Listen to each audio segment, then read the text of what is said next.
The recurring worry of possible cyber attacks, you can let out a sigh of relief. Hamilton Business Technologies has you covered. As the official business IT partner of the Huskers, we offer real-time threat monitoring, advanced security protocols, and more to keep your data safe from harm. We care about the success of Nebraska businesses and communities like yours. Learn how we can help you at hamiltonisbusiness.com.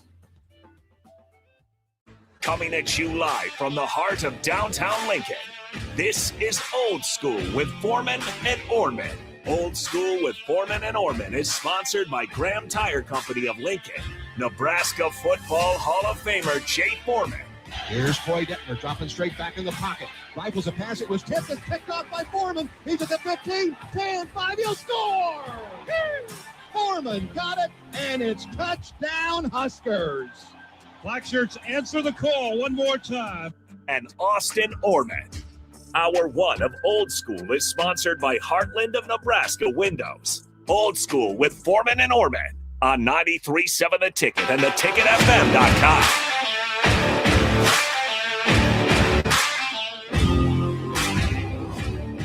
That's right. Welcome in a Wednesday edition of Old School 93.7 The Ticket and theticketfm.com. Thanks for pulling us up. Hope you're getting off to a good start to your day at work, at home, whatever it is that looks like for you. Social hours over, early breaks keeping us off the air, chatting with my co-host over there, but that's all right. We don't mind a little crossover, but he's back in full effect. Yeah, they don't want What's that up, crossover to get on. They don't want that on TV. Be dangerous. Yeah, take away from their viewership, you know. Oh, they can't have that. It's all good. The team game. You know, we're all in it together, man. That we are. Beautiful day out today. Is this football weather? I think any weather after July 4th is football weather, whether you like it or not. Windy, hot, humid, rainy. A nice late spring day today in the middle of August. Mm-hmm. They probably kick off practice, I think, today, so it's a great day for the football team. They made it, Jay. And it's below 100 in Nebraska. It is. Yeah, so they're playing with house money. Soft. Yeah. It's too easy for them. No, it's just, hey, Mother Nature's on your side. For today. For today. Then payback is a mug here in a week.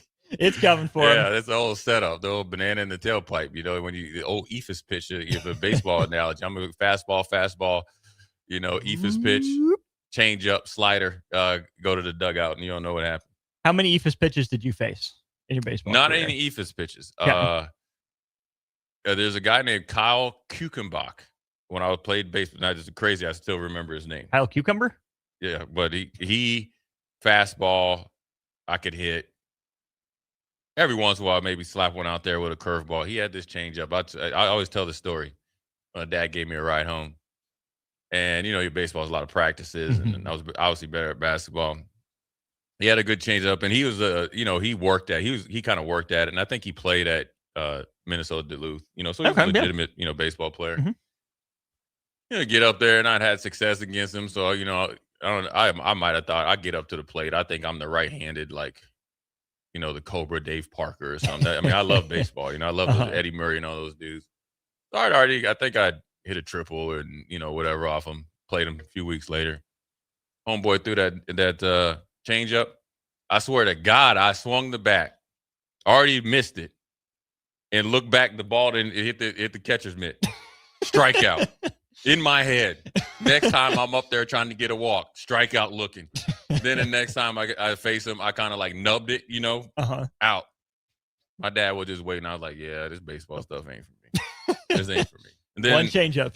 Changed the course of history. Yeah, so then I, you know, obviously was decent. And then they play in the outfield. There ain't no action. And I wanted to pitch just to see if I could do it. Mm-hmm.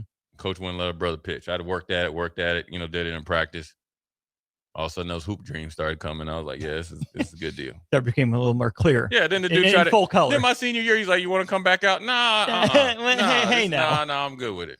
That's insulting. Yeah. Coach, you had your chance. Yeah.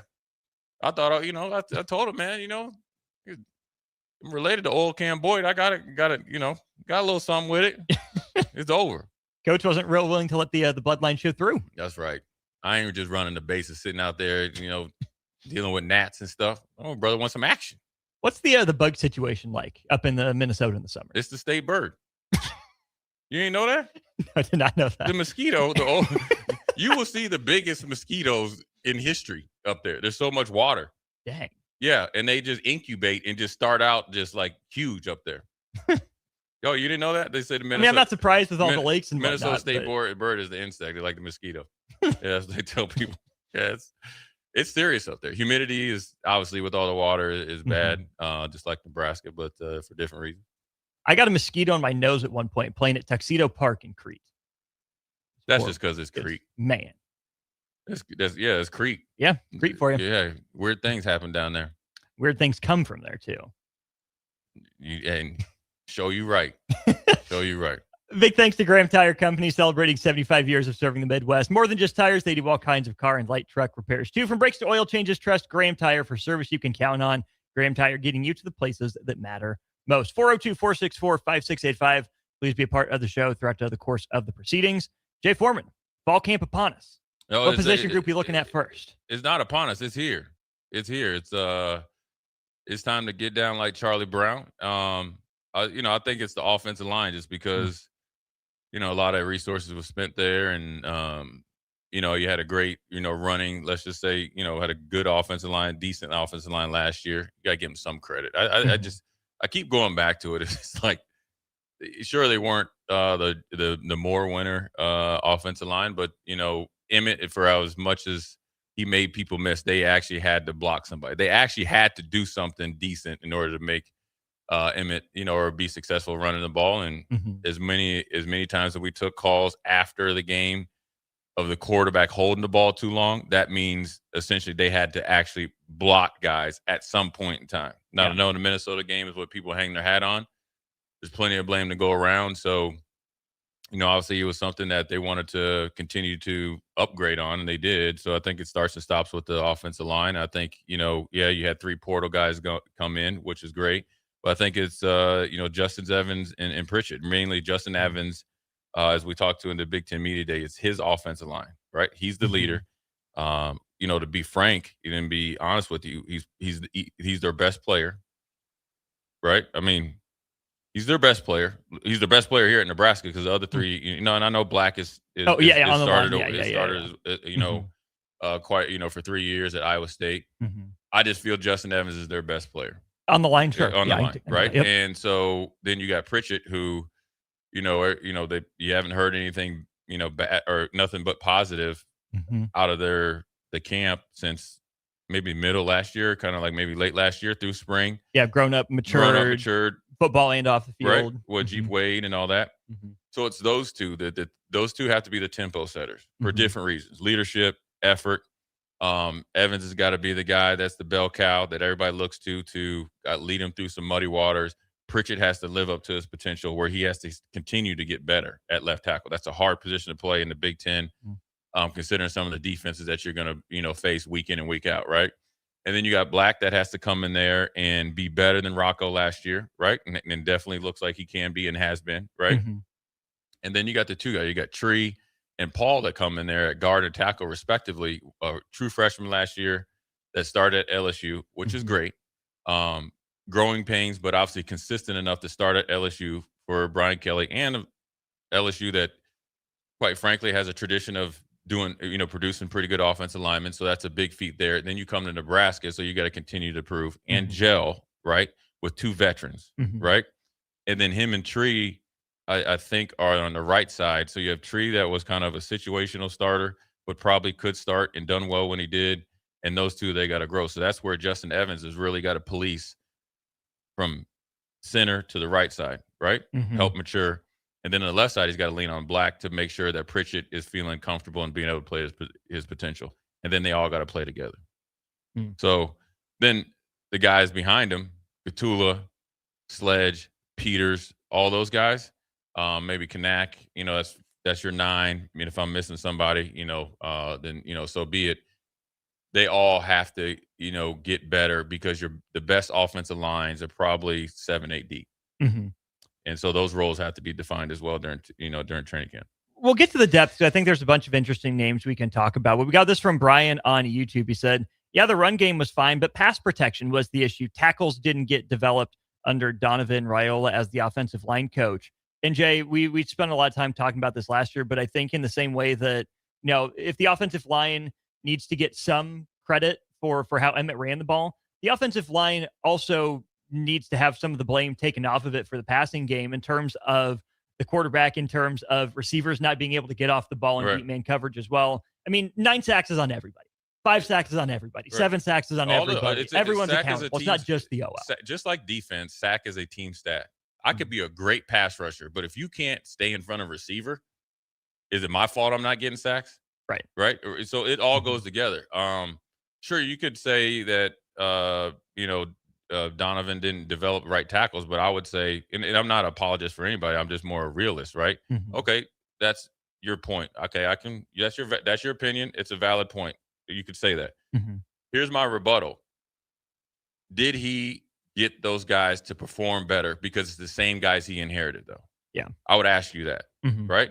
Pritchett, you probably can't, really evaluate because I think some of the habits that came with him that, maybe the oil and water, but he still got better. He still got better, right? So Jeep came in, and he's a different, he has obviously history with, Coach Rule and staff. And so he knows exactly what he wants. He kind of maybe coaches a little bit different.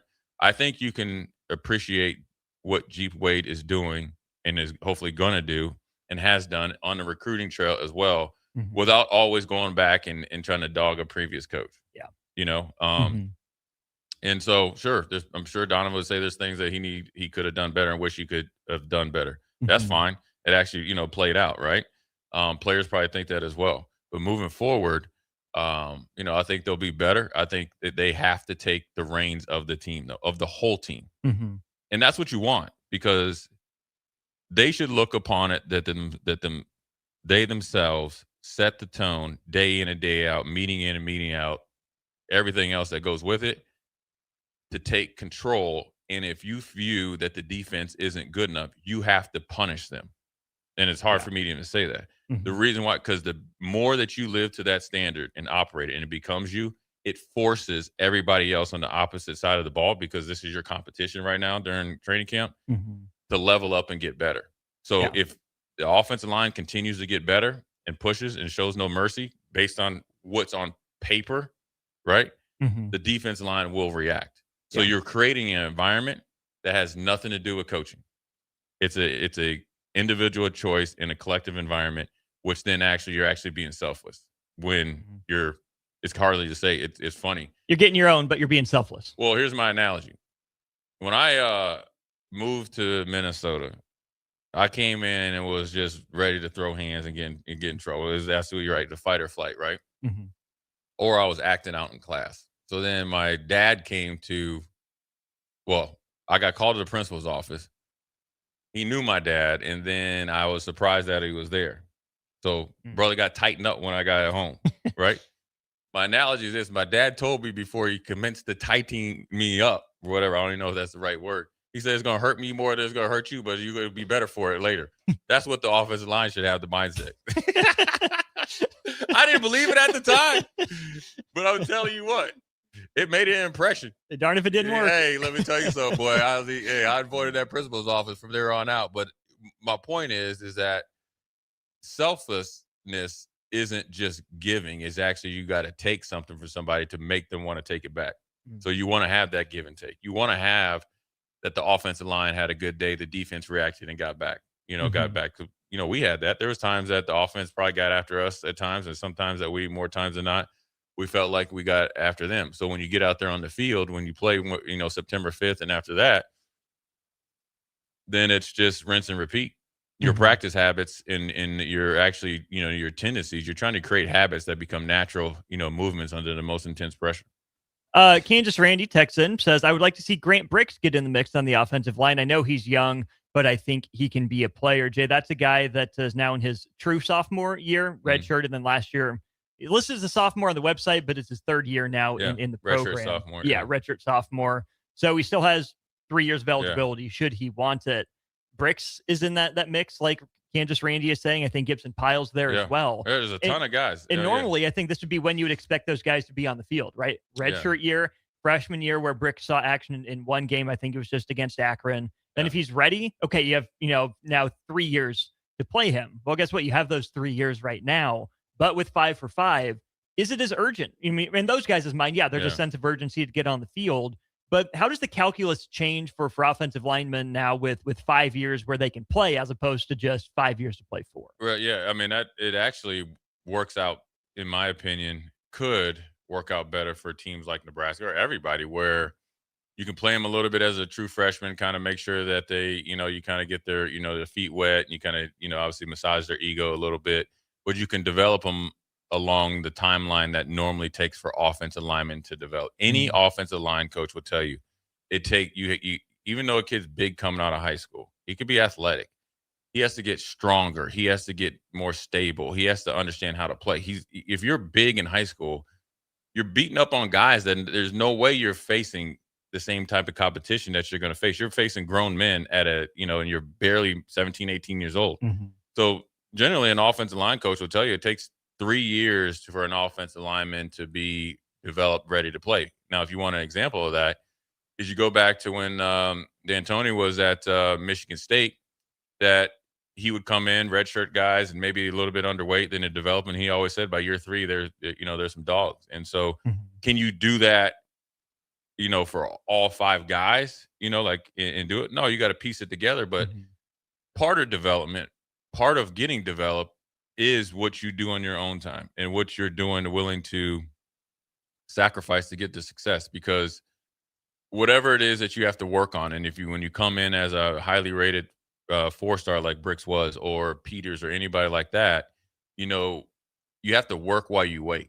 And that's what they're hoping to see out of some guys, I'm assuming, during training camp, is who really worked while they're waiting. Because you could, like Gunnar Gatula, right? He came in and was kind of just, showed a lot of, potential a couple years ago. Turner Cochran gets hurt. He's got to go right into a high intensity game. Really didn't look out of place, but then you got to continue to do it. And it's a hard place to be for a program or programs like Nebraska, to where, you got to win now, and the portal's there. So that's enticing, but you also have a lot of these young, really good potential, young players. So you have to be able to kind of, I'll call it cross train, get guys ready to play, win games, get guys ready to play just in case, and develop them. Yeah. And re-recruit them, and to get them to understand and still welcome this long process while you're recruiting other high school kids and potentially portal kids, next year at some point in time. So, offensive line is starting to become, I would say quarterback is a hit or miss position, or, it's like either you hit on it or you miss. And your miss might be a hit somewhere else. Yeah. Or their miss might be a hit here. I think offensive linemen are like that, because I think over time, over the recent history, it's been the norm to kind of force young guys on the field early when they're not ready. It stunts their growth. And it's how Bryce Benhart becomes your all-time starts leader. Right. And my man Matt Slauson does not like that. It's funny. I didn't really realize, but Slauson's a good dude, man. I call him Big Daddy Sloss. Is that I saw him and he mentioned it, and then I was like, maybe Slauson was there. Maybe the all-time starts leader before, and then it's Bryce, and then he said something. I was like, you know what? I understand that, man. Because when you took pride in it, and something, well, offensive linemen don't get many records, right? And it's a standard that he upheld. I mean, he was a great player, and obviously here, and then obviously long-time pro. So be it. But I think forcing guys out there at a young age, or putting them out there, or they force themselves out there, I think sometimes can have long-term ramifications. So I think you'd rather see a guy develop. So Bricks, I think he's kicked inside, to guard. I think, right? Right. So. Is that what he's listed at? So maybe it's a more natural position, and then he's getting a chance, and so if he shows out, they're more than willing to play him. We'll get to this from Lane, and then we'll have Evan Bland coming up at 9:30. I don't think Jeep Wade likes the arm length of some of the linemen Raiola recruited. It's a different blocking scheme where wingspan is a big deal for the offensive lineman with Jeep Wade. We know wingspan's kind of a big deal in the NFL, Jay, especially arm length for tackles. It's where and defensive players now. You saw Bain drop because of that. Yeah, Bain, but Will Campbell, I think, from the Patriots comes to mind in the Super Bowl. There's a lot of conversation around that. Whatever the reason is, it's hard for me to say that Bricks and Pyle didn't get recruited over. If they would have looked ready entering year 3 for those two guys, this should have been on that timeline where they step into the starting lineup. Not to say the job isn't theirs, but you go out and spend that much money on transfer O linemen. Seems like those guys are fighting for the backup job. But it's hard if I came in as a coach, like if I was a linebacker coach, right? And I come in and we lost some guys. So you lost Rocco, right? And you lost, Turner, who was kind of like, do it all. And you lost, some other guys, in the portal, and you have guys that never played. They have no choice to do so, right? That's a joint decision. We got to address it. Sure. The biggest thing you can do in that position, right? And I've been in that position, maybe with the pros, and they've drafted guys. And so I would say they draft somebody directly at your position, spotlights on you. Is this, you got to continue to work, and you got to maybe prove them wrong, because all right, they got guys that are going to probably be out there this year, but that doesn't mean you can't force your way onto the field. That doesn't mean there might not be circumstances, right? We talk about opportunity of a lifetime, right? You got 1 or 2 opportunities of a lifetime. You got to turn that opportunity of a lifetime in, longer time period. And so you got to handle that business when you get a chance. Sounding like Marshall Mathers a little bit over there. Yeah, I'm a philosopher. Philosophizer. Yeah. There's also another thing, man. It's always like this. It's like, one thing these guys will learn throughout their short athletic career is that you never will receive the love that you love for the place that you're at after you're gone. And and that's why a lot of these NFL guys in training camp, you see some guys get released. There's some guys that been dinged up. Once you out that league, ain't no coming back, Jack. There's no matter what, unless you're a quarterback. Once you out, you out. See Rivers, Phillip. Listen, that was a relationship built, and he needed that NFL insurance for 5 more years because he got 50 kids. Right. My wife is nudging him out the door. Come on. If Fitzpatrick can do it, if McCown can do it, Phil, you can do it. The 4-year-old, the 10-year-old, he started looking at them insurance premiums and that Cobra payment. I think I'm gonna go back and try to play 5 games. He got a little water gun as an arm. Reset that timeline. Yeah, they got 5 more years, and they'll be 14, 15. You're on the downhill then. Before we go to break, Bobby Bride 52 wants to know, where did you get that hat at? It was actually on one of those like Fanatics. Honestly, got true. I purchased this hat probably 4:15, 4:30 in the morning, scrolling Instagram a couple years ago. Heck yeah. And I love it. And the worst thing is I'm naturally just I wouldn't call myself cheap. I'm El Frugal. Is that I should have bought a couple other ones because I actually lost his hat for a year and felt like I was like Samson when he cut his hair. So I found I should have bought more. And I think they discontinued. Oh man, it's tried and true though. Yeah, trust me. I'm gonna send it to the dry cleaner and everything, man. So this is it. We'll go to break. We'll talk with Evan Blanda of the Omaha World Herald. We'll get to your thoughts on our Starter Heman Jewelers text line regarding the offensive line. Nebraska football fall camp position preview number 1 well underway. We'll be back with Evan Blanda of the World Herald next. You're listening to Old School with Jay Foreman and Austin Orman. Download the mobile app and listen wherever you are on 93.7 The Ticket and theticketfm.com. Empower a child today with the Teammates Mentoring Program by building a relationship based on strengths and chart a brighter future 1 week at a time. Find out how you can be a mentor by visiting LincolnTeammates.org. Become what you needed as a kid by joining the Teammates Mentoring Program today. I am Harrison Arns, producer of Ticket Weeknights and Weekends right here at 93.7 The Ticket. My favorite things to do in downtown Lincoln are checking out all the local sports events, whether it's basketball, football, volleyball, or even Lincoln Stars hockey. I enjoy it all because I get to experience one of the best sports communities in the country. This message is brought to you by the Downtown Lincoln Association and 93.7 The Ticket. In every city, every town, there's a Husker fan. You show up, you stand out, no matter where the road takes you. And wherever Husker Nation goes, life doesn't slow down. That's why Emeritus makes dental and vision coverage simple. Quick quotes, affordable options, and nationwide access for fans everywhere. Choose the coverage that fits your journey. Emeritus, fulfilling life, fueled by Husker pride. Go to emeritus.com/Husker Dental for more information. Hi, Kendall Warnock here, owner of A1 Automotive. If you own a BMW, Audi, Volkswagen, or Mini, specialized service matters. Our team uses advanced diagnostic equipment, OE equipment, including factory-level software to accurately diagnose and repair your vehicle. Dealer-level capabilities with hometown service. A1 Automotive, 1117 L Street. You can call us 402-477-4660. When your business is ready for its next move, I'm here to help make it happen.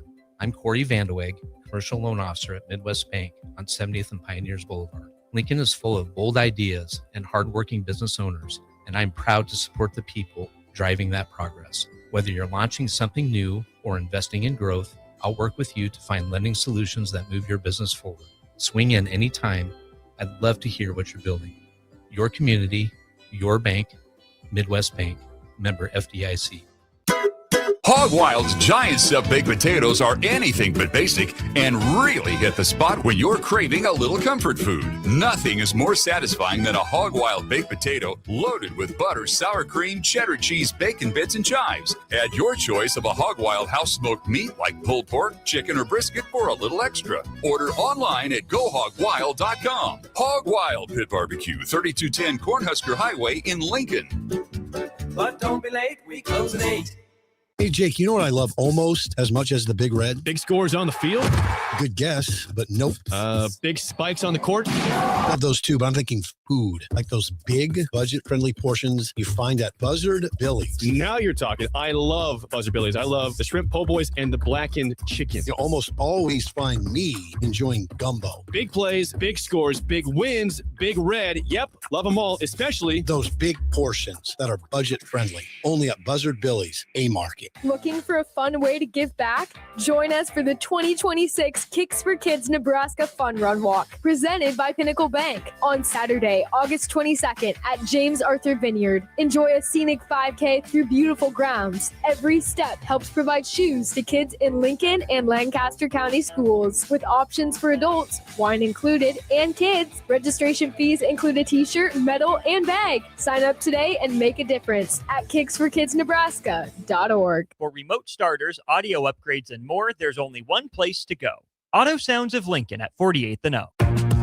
Back to Old School with Foreman and Orman on 93.7 The Ticket and theticketfm.com. Welcome back in. It is Old School with you new time, 9 to noon now during the week, and gracious enough to be flexible with us. Still trying to lock down the official time, but with us here at 9:30 on Wednesday as opposed to 4:30 on Wednesday, it is Evan Bland of the Omaha World Herald. Who needs coffee when you have Evan Bland at 9:30? Evan, hello. How are you on this Wednesday morning? Trying to stay dry, but other than that, yeah, no complaints here in early August. No complaints on the Cubs trade deadline, I hope? I mean, it was okay. Yeah, I mean, if Kevin Gausman can reclaim last year's form and become part of that rotation, I guess that's okay. It kind of feels like the Cubs have like 5 number 4 starters, so maybe he'll be okay. I thought maybe they could clear out some of the logjam with position players and get a difference maker on the mound. But we'll take it. Like they just took the series from the Dodgers again last night, so they're playing well. Just if they couldn't get Scooble, kind of wish that they still could have found maybe more of an impact arm. But I'm not going to complain. I think they've got as good a chance as anyone's to make some noise in the playoffs. That was my thing with the Cubs yesterday. Is that from the outside, anecdotally, it seems they've been pretty streaky. You had that long 10-game win streak followed immediately by the 10-game losing streak. It seems to me, Evan, like if there's ever a team that would need to be playing its baseball at the right time in October, I think the Cubs' highs are as high as anyone, except maybe the lows have me a little bit reserved on their chances to, take down the Dodgers again in October if it's not at the right time. Yeah, it does seem that way. Like if they're playing well, like defensively, they're one of the best teams in the majors. They've got guys with postseason experience. They're getting a little healthier in the bullpen. They've just been mixing and matching with guys who've been somewhat unheralded, really, but they're figuring it out, and their starters are doing work. Javier Assad yesterday pitched really well for the Cubs there too. So maybe maybe timing's everything with this thing, and it looks like they're probably not going to win the division. Looks like Milwaukee's in a good situation there. But if you can get hot, like the Cubs have shown they can do that as well as anybody. And if they can take down the Dodgers, man, it'd make them probably the heroes of Major League Baseball this year. The other Central went upside down after the trade deadline last year. Detroit had a pretty commanding lead over Cleveland, and I think this Cubs team is better than that Cleveland team. So never say never, I suppose. Well, they have more offense. That's certainly true. PCA, Pete Armstrong's doing what he does, and Bregman's been coming on a little bit. Like they have Cleveland, it was just like, man, where's the offense going to come from? There's not a lot of power, not a lot of star history there. I do think the Cubs have that. They signed some guys last offseason to account for that. So some of it's probably going to be matchups. Some of it's going to be how the ball bounces in a small sample size in the game of baseball. And, people will be excited. Like it's been, 10 years now since they dogpiled and broke the curse of the Billy Goat. So we'll see if they can get hot and do it again. I think they have as good a chance as anybody.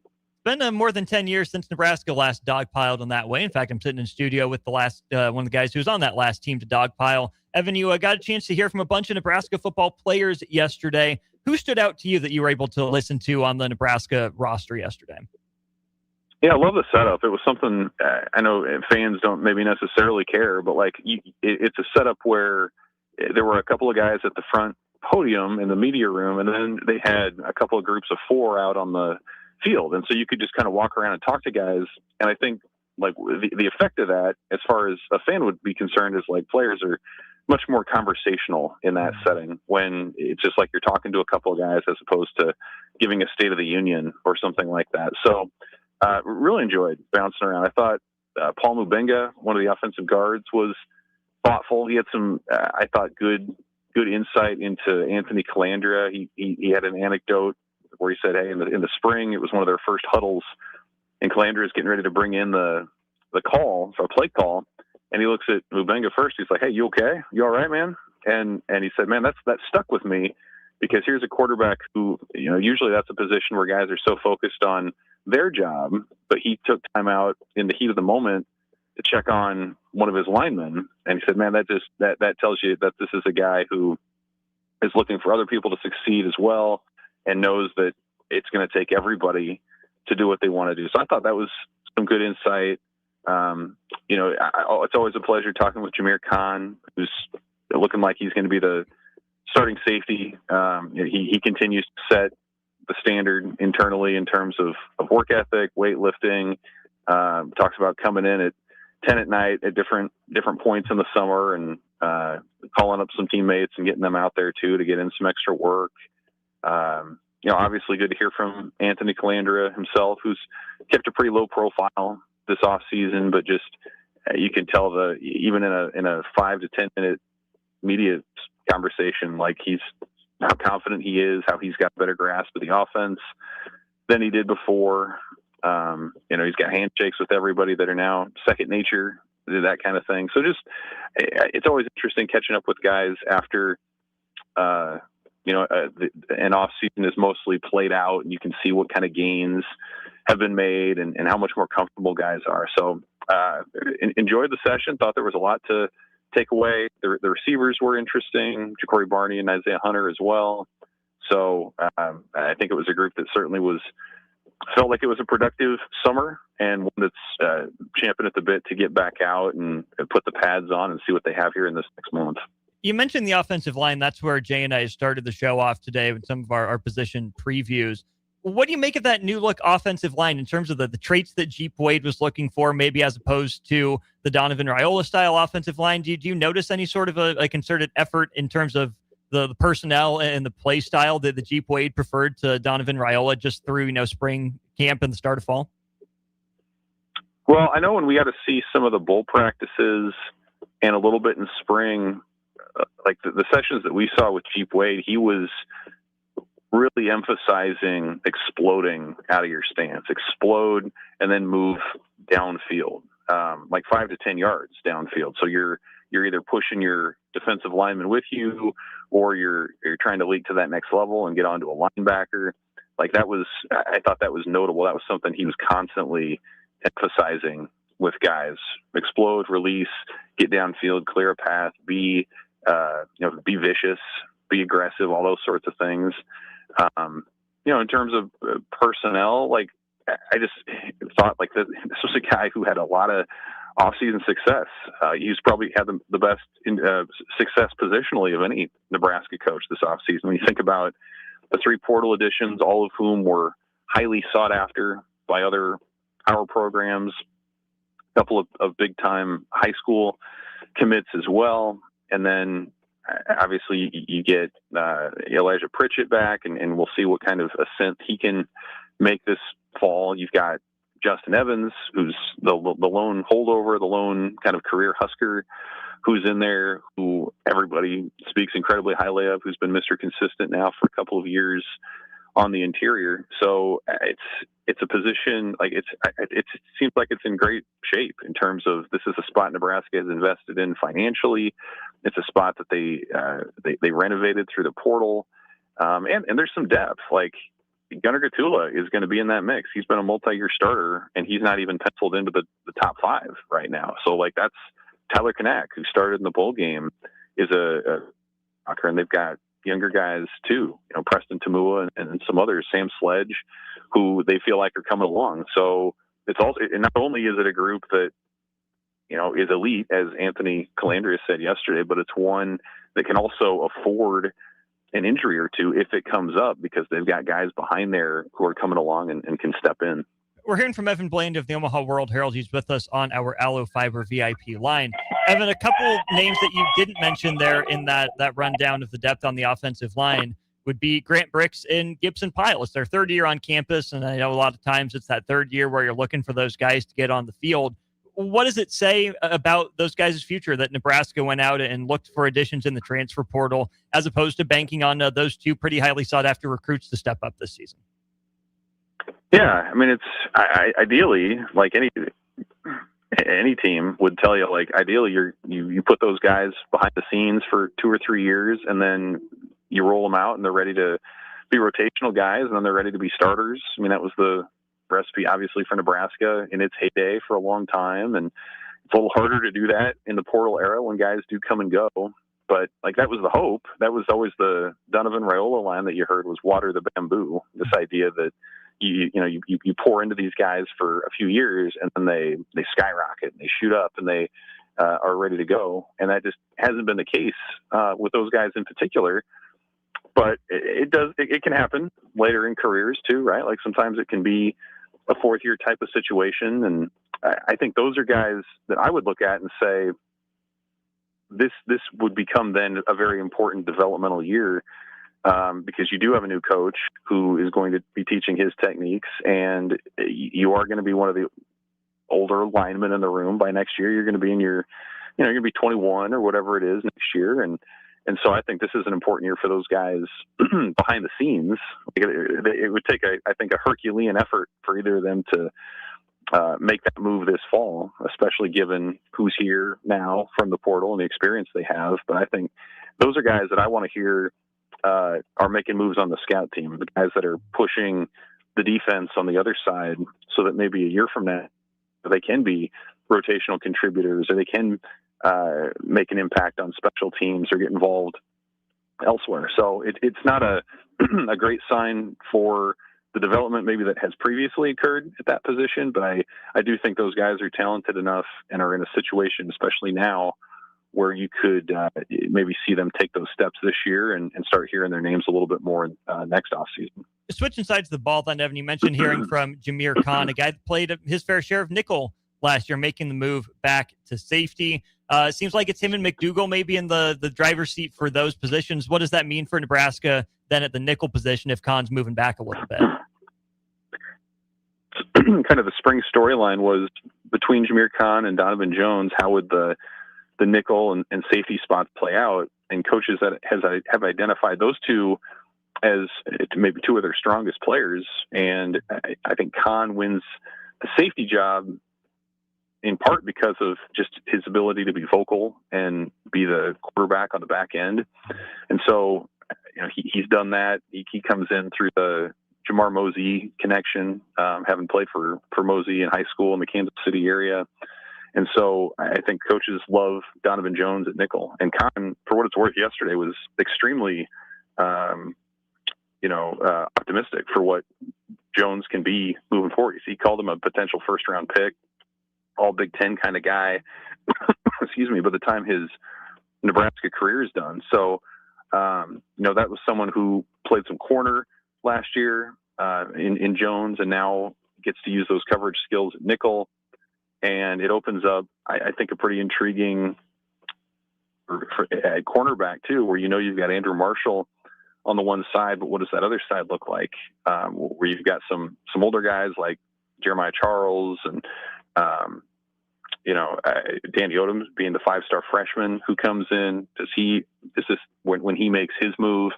So I think that's probably one of those spots defensively where you're a little bit unsettled, but in a good way, because you've got your core guys in the middle in Jones and Kahn and probably McDougal. But you have some talented players that you're still working through. And I think how camp progresses and who maybe shows they made the most gains in the summer will be the guys who get that other edge spot opposite Marshall. I was advocating for Donnie Jones to move to nickel last year for a while, so I have my own thoughts on it. But Evan, what do you think is going to stand out about Donovan Jones that'll make him a successful nickel for Nebraska in this 4-2-5 defense with Rob Orich? Yeah, I mean, you need a guy who's versatile, right? Like, you need someone who can play lockdown coverage like a corner, but also somebody who can come in and hit like a safety and be physical in that way. And I think Jones has that. Like, you talk to him, he's got a little bit of swagger. Like, he's not afraid of making contact, but he also knows he's got the wingspan and the explosiveness to stay with a guy.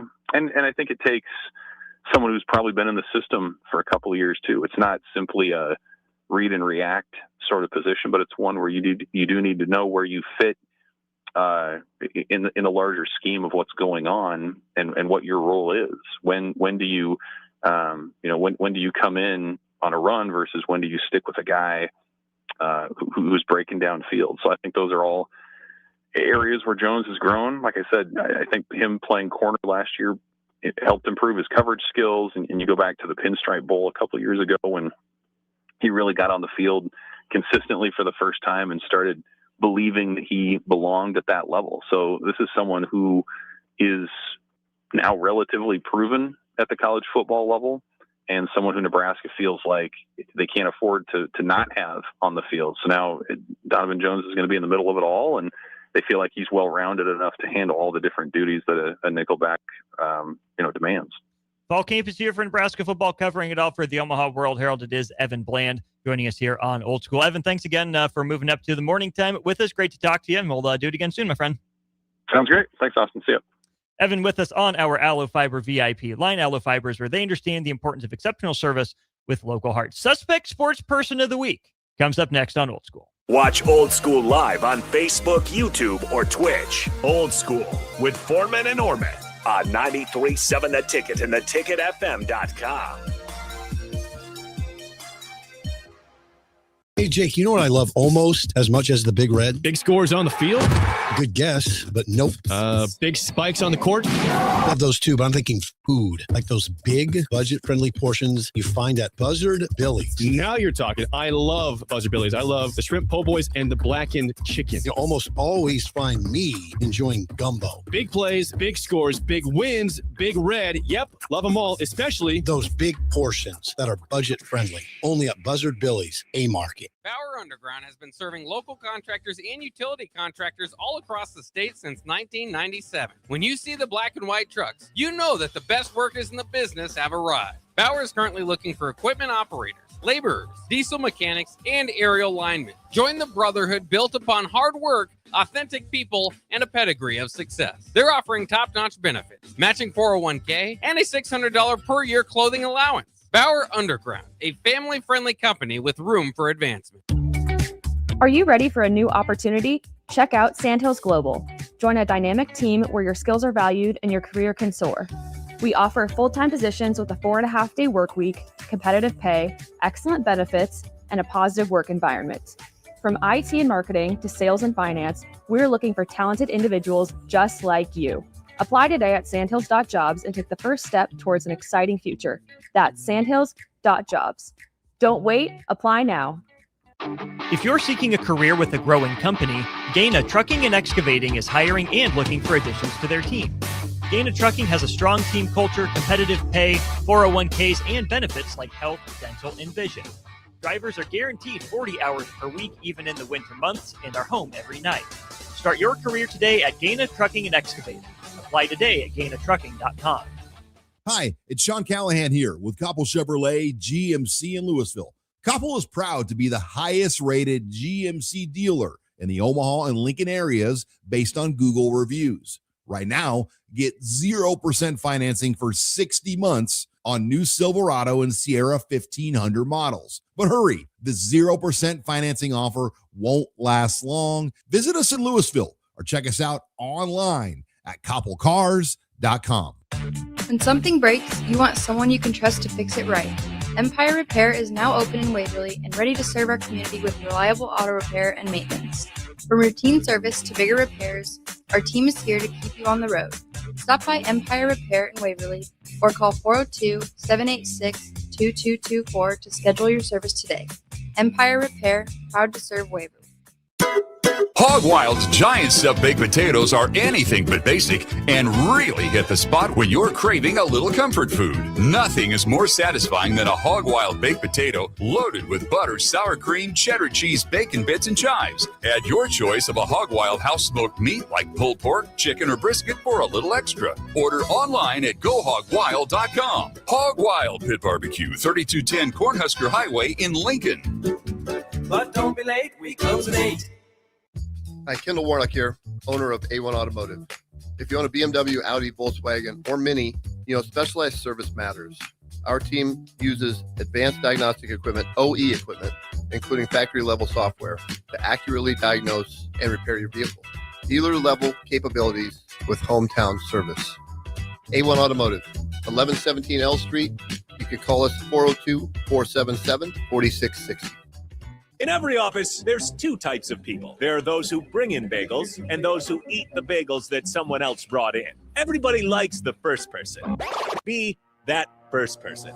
Weekday mornings at 7:30, you have a chance to win a business box of bagels from Bagels & Joe. All you have to do is shut up, Sipple. 2 questions for you, 2 for Sip. Win, and the bagels are yours. Lose, well, you don't want to lose. You lost Monday, you lost Wednesday, you're a loser. Shut up, Sipple. Weekday mornings at 7:30, brought to you by Bagels & Joe. When you were a kid, clubs were cool. Robotics club and space club and stuff like that. But what do adults get? Book clubs, quilting clubs? Nah, forget that. How about margarita clubs and old-fashioned clubs? Get to Upside Bar and Lounge for the best clubs in town. Try all 10 varieties of Upside's margaritas and old fashions and take home a free souvenir glass. Grab the whole crew and pair it with taco night on Mondays or whiskey Wednesdays. Upside Bar and Lounge at 29th and Pine Lake. Back to Old School with Foreman and Orman on 93.7 The Ticket and theticketfm.com. Wrapping up hour 1 of Old School, brought to you by Heartland of Nebraska Windows. Appreciate them for everything they do for us here on the show. Give them a call, 402-430-3852. Visit them online, heartlandofnebraskawindows.com. Big thanks to Evan Blaine for joining us on our Allo Fiber VIP line. Austin Norman, Jay Foreman with you. And Jay, some Akron season ticket holder could be our suspect sports person of the week in week 1. They're not suspect. Akron is suspect. Oh, Akron is suspect sports person of the week because Joe Moorhead. This is on you. Joe Moorhead, who was known as an offensive guru, right? Mm-hmm. Came in kind of like that, the pace and putting up a ton of yards at FCS, and then obviously was thought to level up. But Akron is marketing it as make history and be the lucky season ticket holder to design the opening drive of the home opener, Akron, when they host Robert Morris. Bobby Moe. But that means, first of all, a season ticket holder.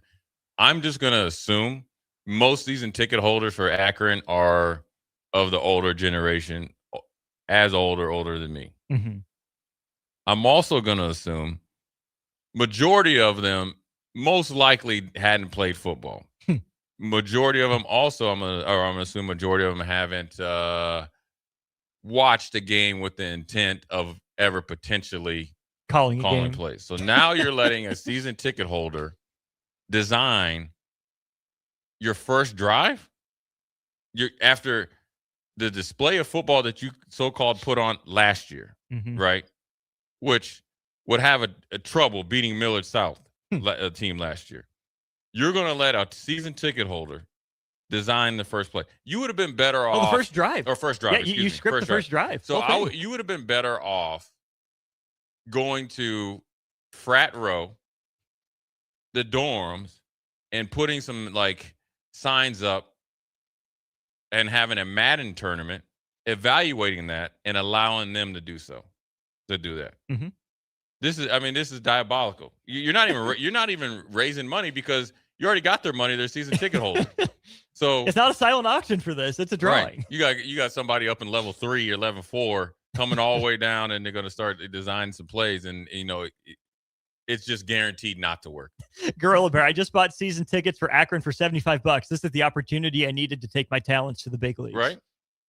Look, I guarantee you, people are buying season tickets and then saying canceling the order. You think Robert Morris fans are buying Akron season tickets Everybody right now? is. And you know what? You got some young season ticket holder out there, right? Probably, either a young graduate or a frat guy.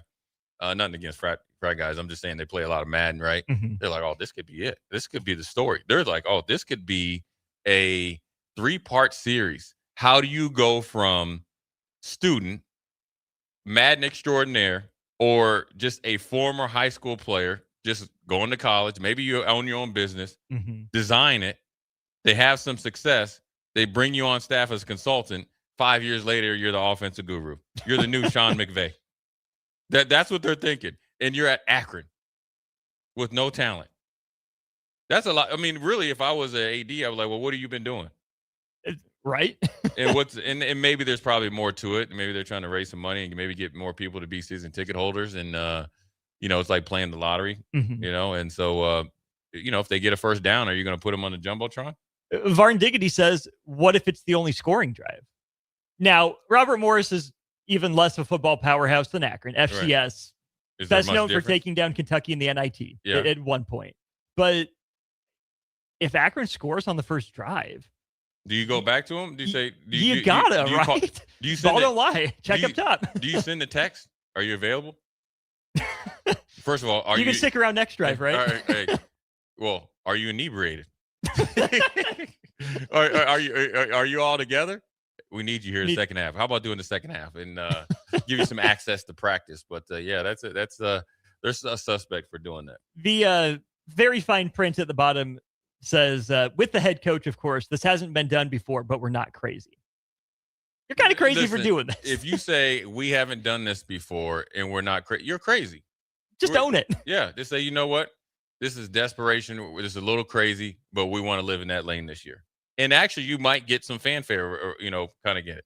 Yeah. Yeah. You want to maybe it's a way to kind of creating your bootleg version of Kirk Cignetti in Akron, getting some eyes and stuff to you. Because I'm telling you, if it goes off like gangbusters, you're all over SportsCenter and all over social media for the foreseeable future. Mm-hmm.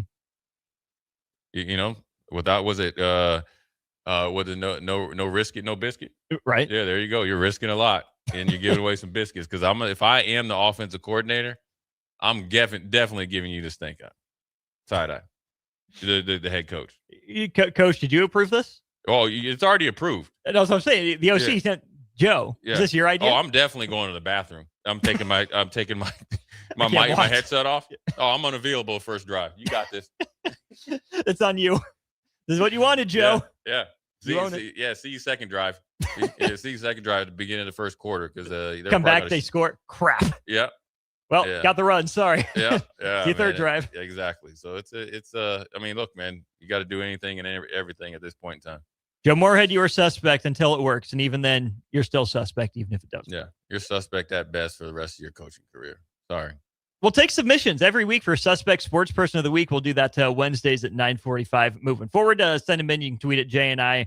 Text them to the Sartor Human Jewelers text line. We'll keep a running list, and maybe we have a little bit of a fan poll for that moving forward. Either way, stick with us. Got hours 2 and 3 of Old School coming your way. We'll be right back. You're listening to Old School with Jay Foreman and Austin Orman. Download the mobile app and listen wherever you are on 93.7 The Ticket and theticketfm.com. This is Lincoln's home for sports talk on the FM dial. Also online at theticketfm.com. On the internet. KNTK FM Firth, 93.7 The Ticket. Hog Wild's giant stuffed baked potatoes are anything but basic and really hit the spot when you're craving a little comfort food. Nothing is more satisfying than a Hog Wild baked potato loaded with butter, sour cream, cheddar cheese, bacon bits, and chives. Add your choice of a Hog Wild house smoked meat like pulled pork, chicken, or brisket for a little extra. Order online at GoHogWild.com. Hog Wild Pit Barbecue, 3210 Cornhusker Highway in Lincoln. But don't be late, we close at 8. Is there anything worse than paying for something that's done half-assed? You buy something, you want it to work, especially when it comes to your internet. When you're trying to stream a movie, work from home, or shop online, half-assed internet doesn't get it done. At Allo Fiber, we don't do anything half-assed. We offer 100% real fiber and real human support that serves the community from the community. So while others may say they have fiber, in the end, there's half-fast fiber, and then there's Allo Fiber. Allo Fiber, internet built for you.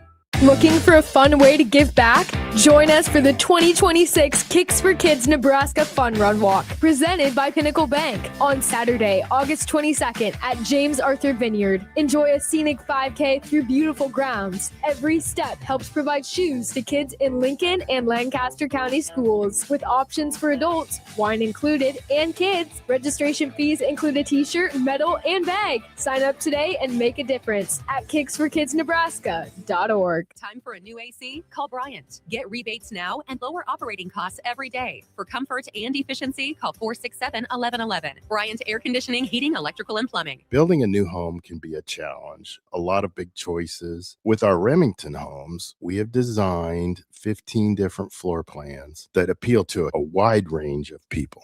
Bob Benish of Aspen Builders, talking about Remington Homes, which makes the home building process easier. People really enjoy being able to go to our website, which is remingtonlincoln.com, pick a plan, pick a price point, go through and build it yourself. You have a lot of options, whether you want granite, painted trim, wood floors, more stone, all options with our Remington homes. People do not want to be married to their house payment. You're able to get what you really want in a home for a great price with very limited stress. And that's what Remington homes are all about. Home building is easier with a Remington home from Aspen Builders at 423-6811. Online at remingtonlincoln.com. remingtonlincoln.com.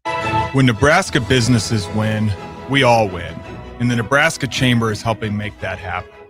Tackling the tough stuff like job creation, affordable and accessible childcare, and building a stronger workforce. We're stepping up so local businesses can step forward.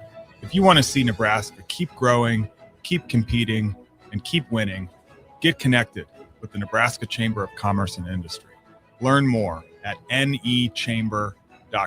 When you were a kid, clubs were cool. Robotics club and space club and stuff like that. But what do adults get? Book clubs, quilting clubs? Nah, forget that. How about margarita clubs and old-fashioned clubs? Get to Upside Bar and Lounge for the best clubs in town. Try all 10 varieties of Upside's margaritas and old fashions and take home a free souvenir glass. Grab the whole crew and pair it with taco night on Mondays or whiskey Wednesdays. Upside Bar and Lounge at 29th and Pine Lake. Hi, Kendall Warnock here, owner of A1 Automotive. If you own a BMW, Audi, Volkswagen, or Mini, specialized service matters. Our team uses advanced diagnostic equipment, OE equipment, including factory-level software, to accurately diagnose and repair your vehicle. Dealer-level capabilities with hometown service. A1 Automotive, 1117 L Street. You can call us 402-477-4660. At Schwezo Construction, safety isn't just a policy, it's a promise. Build with us. Work safe, go home proud. We're hiring skilled craftsmen, laborers, concrete workers, and steel erectors who value quality work and a team that has your back, on and off the job site. If you're ready to be part of a company where your safety and success come first, visit Schwezo.com. That's SCHWISOW.com and apply today. Schwezo Construction, 40 years strong and still building the future. Coming at you live from the heart of downtown Lincoln, this is Old School with Foreman and Orman. Nebraska Football Hall of Famer Jay Foreman. Here's Coy Detmer dropping straight back in the pocket. Rifles a pass. It was tipped. It's picked off by Foreman. He's at the 15, 10, 5. He'll score! Woo! Foreman got it, and it's touchdown Huskers. Black shirts, answer the call one more time. And Austin Orman. Old School with Foreman and Orman is sponsored by Graham Tire Company of Lincoln, your tire store next door with 4 Lincoln locations. Old School with Foreman and Orman on 93.7 The Ticket and theticketfm.com. That's right. Welcome in hour 2 of Old School Show, brought to you as always by Graham Tire Company, celebrating 75 years of serving the Midwest. More than just tires, they do all kinds of car and light truck repairs too. From brakes to oil changes, trust Graham Tire for service you can count on. It's Graham Tire, getting you to the places that matter most. I'm Austin. He's Jay. You can be a part of the conversation on the Sartor Heeman Jewelers text line 402-464-5685. Some text to get to as we continue talking some offensive line here, Jay.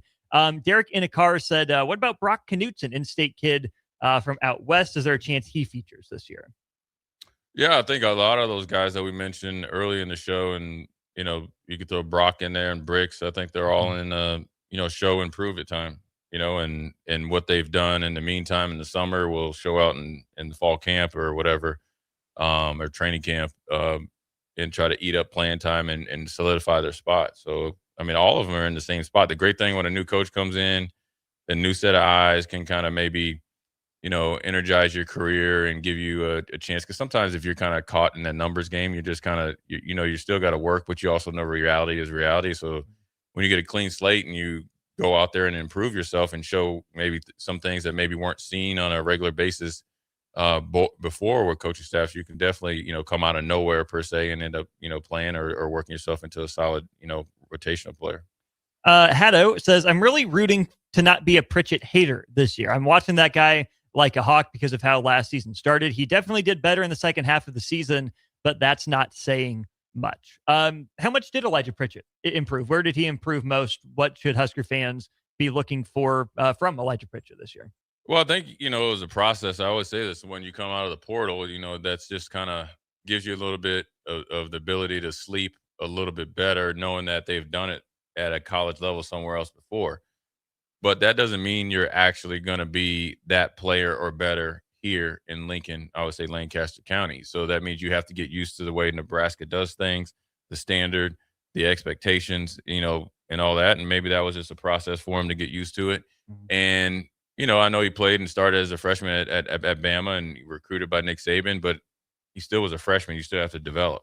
Just like I was talking about Paul, you still was a freshman, you still have to develop. So, I think maybe some people were seeing that he played at Alabama, just assume that he's going to go and win the Outland and first-round pick, but there's other good players. You still got to continue to get better.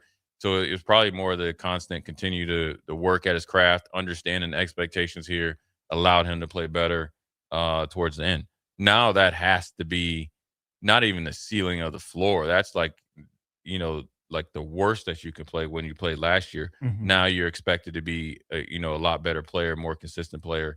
And obviously that'll prove out here, in a month or two. The part that I picked up on from Haddo is I'm watching him like a hawk. And I think that can relate to some of the other conversation we're having as it pertains to Bricks and to Pyle and to Corcoran back in the day. And maybe to, I don't know, Alex Lewis back a long time ago, but guys that come in pretty highly rated, and Nebraska fans are just waiting for them to get on the field. And I think that kind of flies in the face about what we're talking about, Jay, just from the fan perspective of de-starring guys. Iowa football, just for example, gets a lot of good recruits on the offensive line, right? They get some talent. And I'm not obviously in the weeds with how Iowa fans in the program talk about them. But my sense of things is across the river, they get these guys in the program and they're more than happy to forget about them for a couple of years because they understand what the process is. It's not like, oh, here's the crown jewel of this offensive line class. We're chomping at the bit to get him on the field because guess what? Some guy they might not have heard of for a while, right? Some run-of-the-mill 2.5 or 3-star.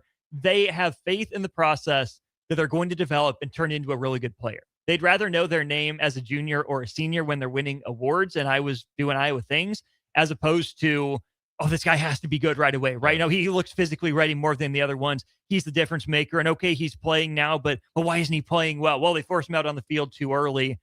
Nebraska's offensive line development hasn't been as consistent as Iowa's. They've had to go pluck guys from the transfer portal until that just naturally draws your attention to them. Yeah. When you don't have that, I don't know if de-starring is the right way to phrase it, but I think, I hope you know what I'm getting at. The process just naturally gives Iowa fans, more confidence. They don't have to worry about the start. They don't have to pin so many hopes on one player. Yeah, well, it starts, look, Kirk Ferentz has been there forever. He's an offensive line coach by trade. He coached it in the league. He coached it in college. His son was there, was an offensive line coach. He became the coordinator.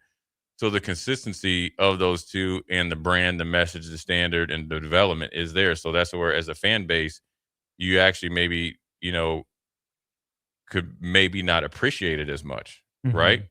Because there'll be down years by Iowa standard, but still, definitely above average in the Big Ten. So that means you're above average in the nation. So they've been able to kind of, reload, barely rebuild and have a process of development. And you have to be okay with that when you come to Iowa there. Now, you got, the Proctors and of the world and stuff like that, are just guys that are just generational talents, by the standards of the offensive line. But he's at, Alabama, comes to Iowa, get a check, goes back to Alabama. And now he's, in the NFL. So that's the drastic difference. It's a machine that's been running for a quarter of a century versus where Nebraska, when you fire a head coach, you fire a different, you bring in a whole different identity that goes across the offensive line. I don't think it was a big emphasis probably when Riley was here. Definitely probably not when Frost was here. You're trying to get it now, and Coach Rule's doing it. So it's not apples to apples. And when a big thing was Nebraska wasn't going out and recruiting guys. So when you go and recruit a local within 200 or 300 mile radius or whatever it is, 300-mile radius, 4-star guy, and he's from Iowa, and Peters is from Iowa, you feel like, okay, these guys are Iowa kids. The water that they drink is different. They'll be more ready-made. You still have to develop.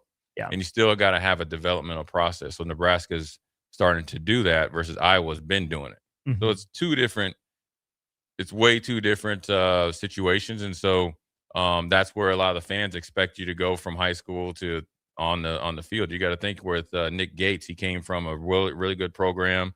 Yeah. Showed some, fight and nastiness as a freshman. And then you have to deal with that year two kind of, bump or whatever, sophomore slump. And then he was able to recover from it. But the amount of pressure that he was under as a 18-year-old kid took him a little while to get over. And then you face Derek Barnett in the Music City Bowl, and he was the Undertaker and essentially went first round of what he did to all 5 offensive linemen. That's also it's not just the physical growth, it's the mental growth that they have to understand what you're getting. You're getting into a fight with grown men. It's tough and it's not easy. It's not for the faint of heart. And as an 18-year-old kid, it's tough to find guys that can deal with it. You might be able to deal with it, for a season. Then you got to deal with expectations. Yeah. And it's no different. You talked about Will Campbell. You were a pretty tough dude in college. That ain't nothing when you go to pros. It ain't nothing, man. I mean, you're just now you got to start over. And so a lot of these kids are starting over today. And whether it's a portal guy or a high school kid, you got to prove yourself here. Because look, Nebraska has been 7-6, 7-6 last couple of years. Before that, obviously 5-7 or whatever it was in Rule's first year, and then the previous before that. That doesn't mean there hasn't been talented players here. That doesn't mean that guys can improve. That's what I've been kept saying. That, Colorado was maybe a little bit different, just because it was just kind of just a cesspool there. Where I feel like in Nebraska over the last 10, 15 years has probably got better talent recruiting wise. So the developmental guys of having a coach that allows you to develop is there. So when you're coming in here, it's just not a walk in the park. Yeah. So with Pritchett, it's up to him. He's just got to continue to prove. He stays in his lane and looks at it day to day, he'll be just fine. Gorilla Bear texted in and said, Cade Pieper is a perfect example, brought to Iowa from the middle of Nebraska. He's a low 3-star. He'll probably be an All-American and an early draft pick. I don't know if Cade Pieper is a better player than Grant Bricks or Gibson Pyle, et cetera. Talmua that Nebraska's recruited, a whole bunch of them. But he's certainly taken advantage of an opportunity. We got in a system that worked for him, and I don't want to hold that against Nebraska. I think we deserve to give the credit to Pieper and to Iowa for making something out of this guy that either Nebraska didn't want or that chose a system that he felt was going to be better. Yeah, sometimes, you just don't know all the dynamics of why guys are recruited, why guys are not, and how you react to certain situations and how you're allowed to develop. And then maybe they find a position in a group that you might fit their scheme better. Whether it was, I don't know when he's recruited. So just say, for instance, right, I think the one texter said that, Donnie wanted it, the Nebraska wanted, and it's not just Donnie recruiting those guys. What they decide they want to recruit. Yeah. As a whole, recruiting staff, head coach, whatever it is. You Offensive know, coordinator. Yeah, I mean, I had experience with that, and so he fit Iowa script, and then what makes it good for him is he was able to take that and run with it. Mhm. So he might have came in as a 2.5 star, 3-star recruit. Now he's performing like a 4 or 5-star recruit. That's good on him, good on Iowa. The stars is just, it's kind of like when somebody goes and they go to med school, because my brother's a doctor, and they got all those different things on when they come in with the white coat. And he told me this. He's like, look, everybody's going to go take the boards. This is all great. What you do as a doctor, as a professional, makes you a good doctor. Yeah. Same thing as a player. So you can't really worry about what somebody else did or is doing somewhere else, and decisions are made. I mean, look, I wasn't recruited by Minnesota. They were horrible when I was coming out of high school, but everybody else in the nation did. And I was able to come here and develop. Now, they kind of look bad, but very easily I could have went to like Notre Dame and flamed out or something. So then they say, I told you so. So just, you got to maximize your opportunity. I mean, I always tell the story. Nick Saban recruited me out of high school as like a safety. I was obviously developed into a linebacker. He remembered, he liked it, but my agent was like, look, he likes his linebackers like 6'3.5", 6'4". I'm 6'2.5". He likes them 255 or whatever. I'm 240, 242. It's in the eyes of the beholder. It's worked out well for him, right? I'd probably say he's developed some big guys like that. They had the Dante Hightowers and all those guys. I like to say my game developed at the next level in the pros better than theirs. But in college, it worked for them. They were drafted really high, but my game fit more in the pros. But that's what he wants. Like he's always said, Aaron Glenn is the exception for Bill Belichick, right? You right? Yeah. At corner. Yeah. They like their corners 5'11", 6 foot or taller. Period. Unless you have exceptional long speed, ball skills, mindset. That's Aaron Glenn. There you go. Sometimes, look at Pons last year with Indiana. Yeah. Dude's a dog. 5'10". Speaking of Indiana, Jay. I know. Stephen Daly is back. A dude that had 19 tackles for loss, 5.5 sacks in 2025, got hurt celebrating the Big Ten championship game win over Ohio State. He becomes eligible again with that district court ruling in Colorado.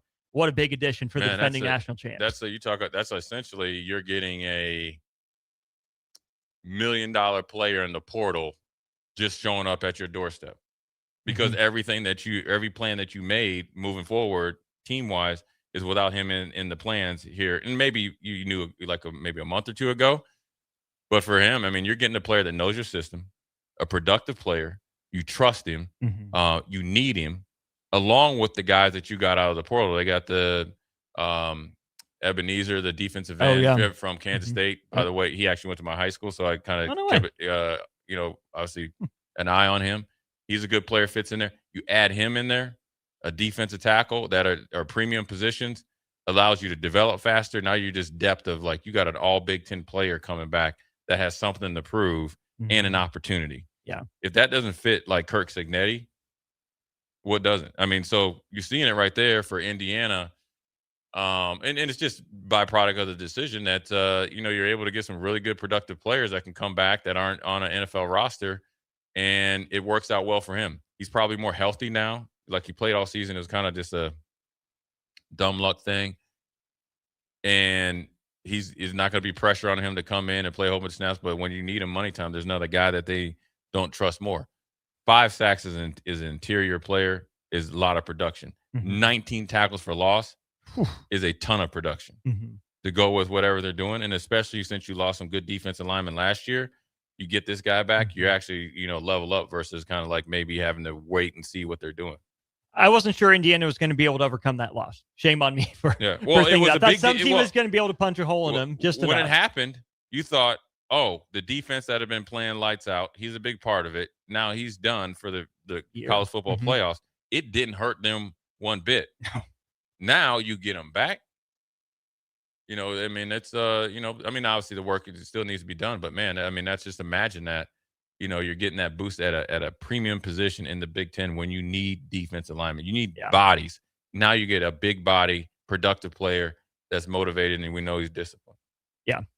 Justin Evans, there's your challenge in Lincoln in October. That'll be fun to watch. That to me is going to be a big kind of proving ground for Justin Evans, right? Who's getting, some draft hype and, Pro Football Focus grade and whatnot, but If Justin Evans is going to be the best center in the Big Ten, he plays daily to a draw. Well, yeah. I mean, he's got to win some. Daly's going to win. Look, some. you're playing. This is a breeding ground for NFL talent. So I mean, you're going to play against good defensive linemen regardless if they're at Indiana or not.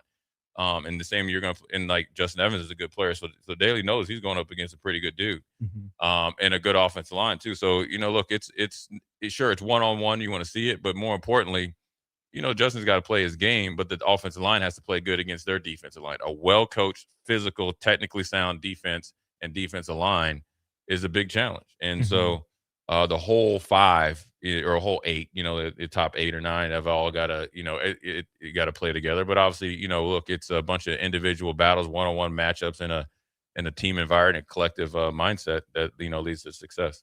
Last thing for this segment, we get this from Virginia Pirate. He says, Iowa is notorious for development, at least at certain positions.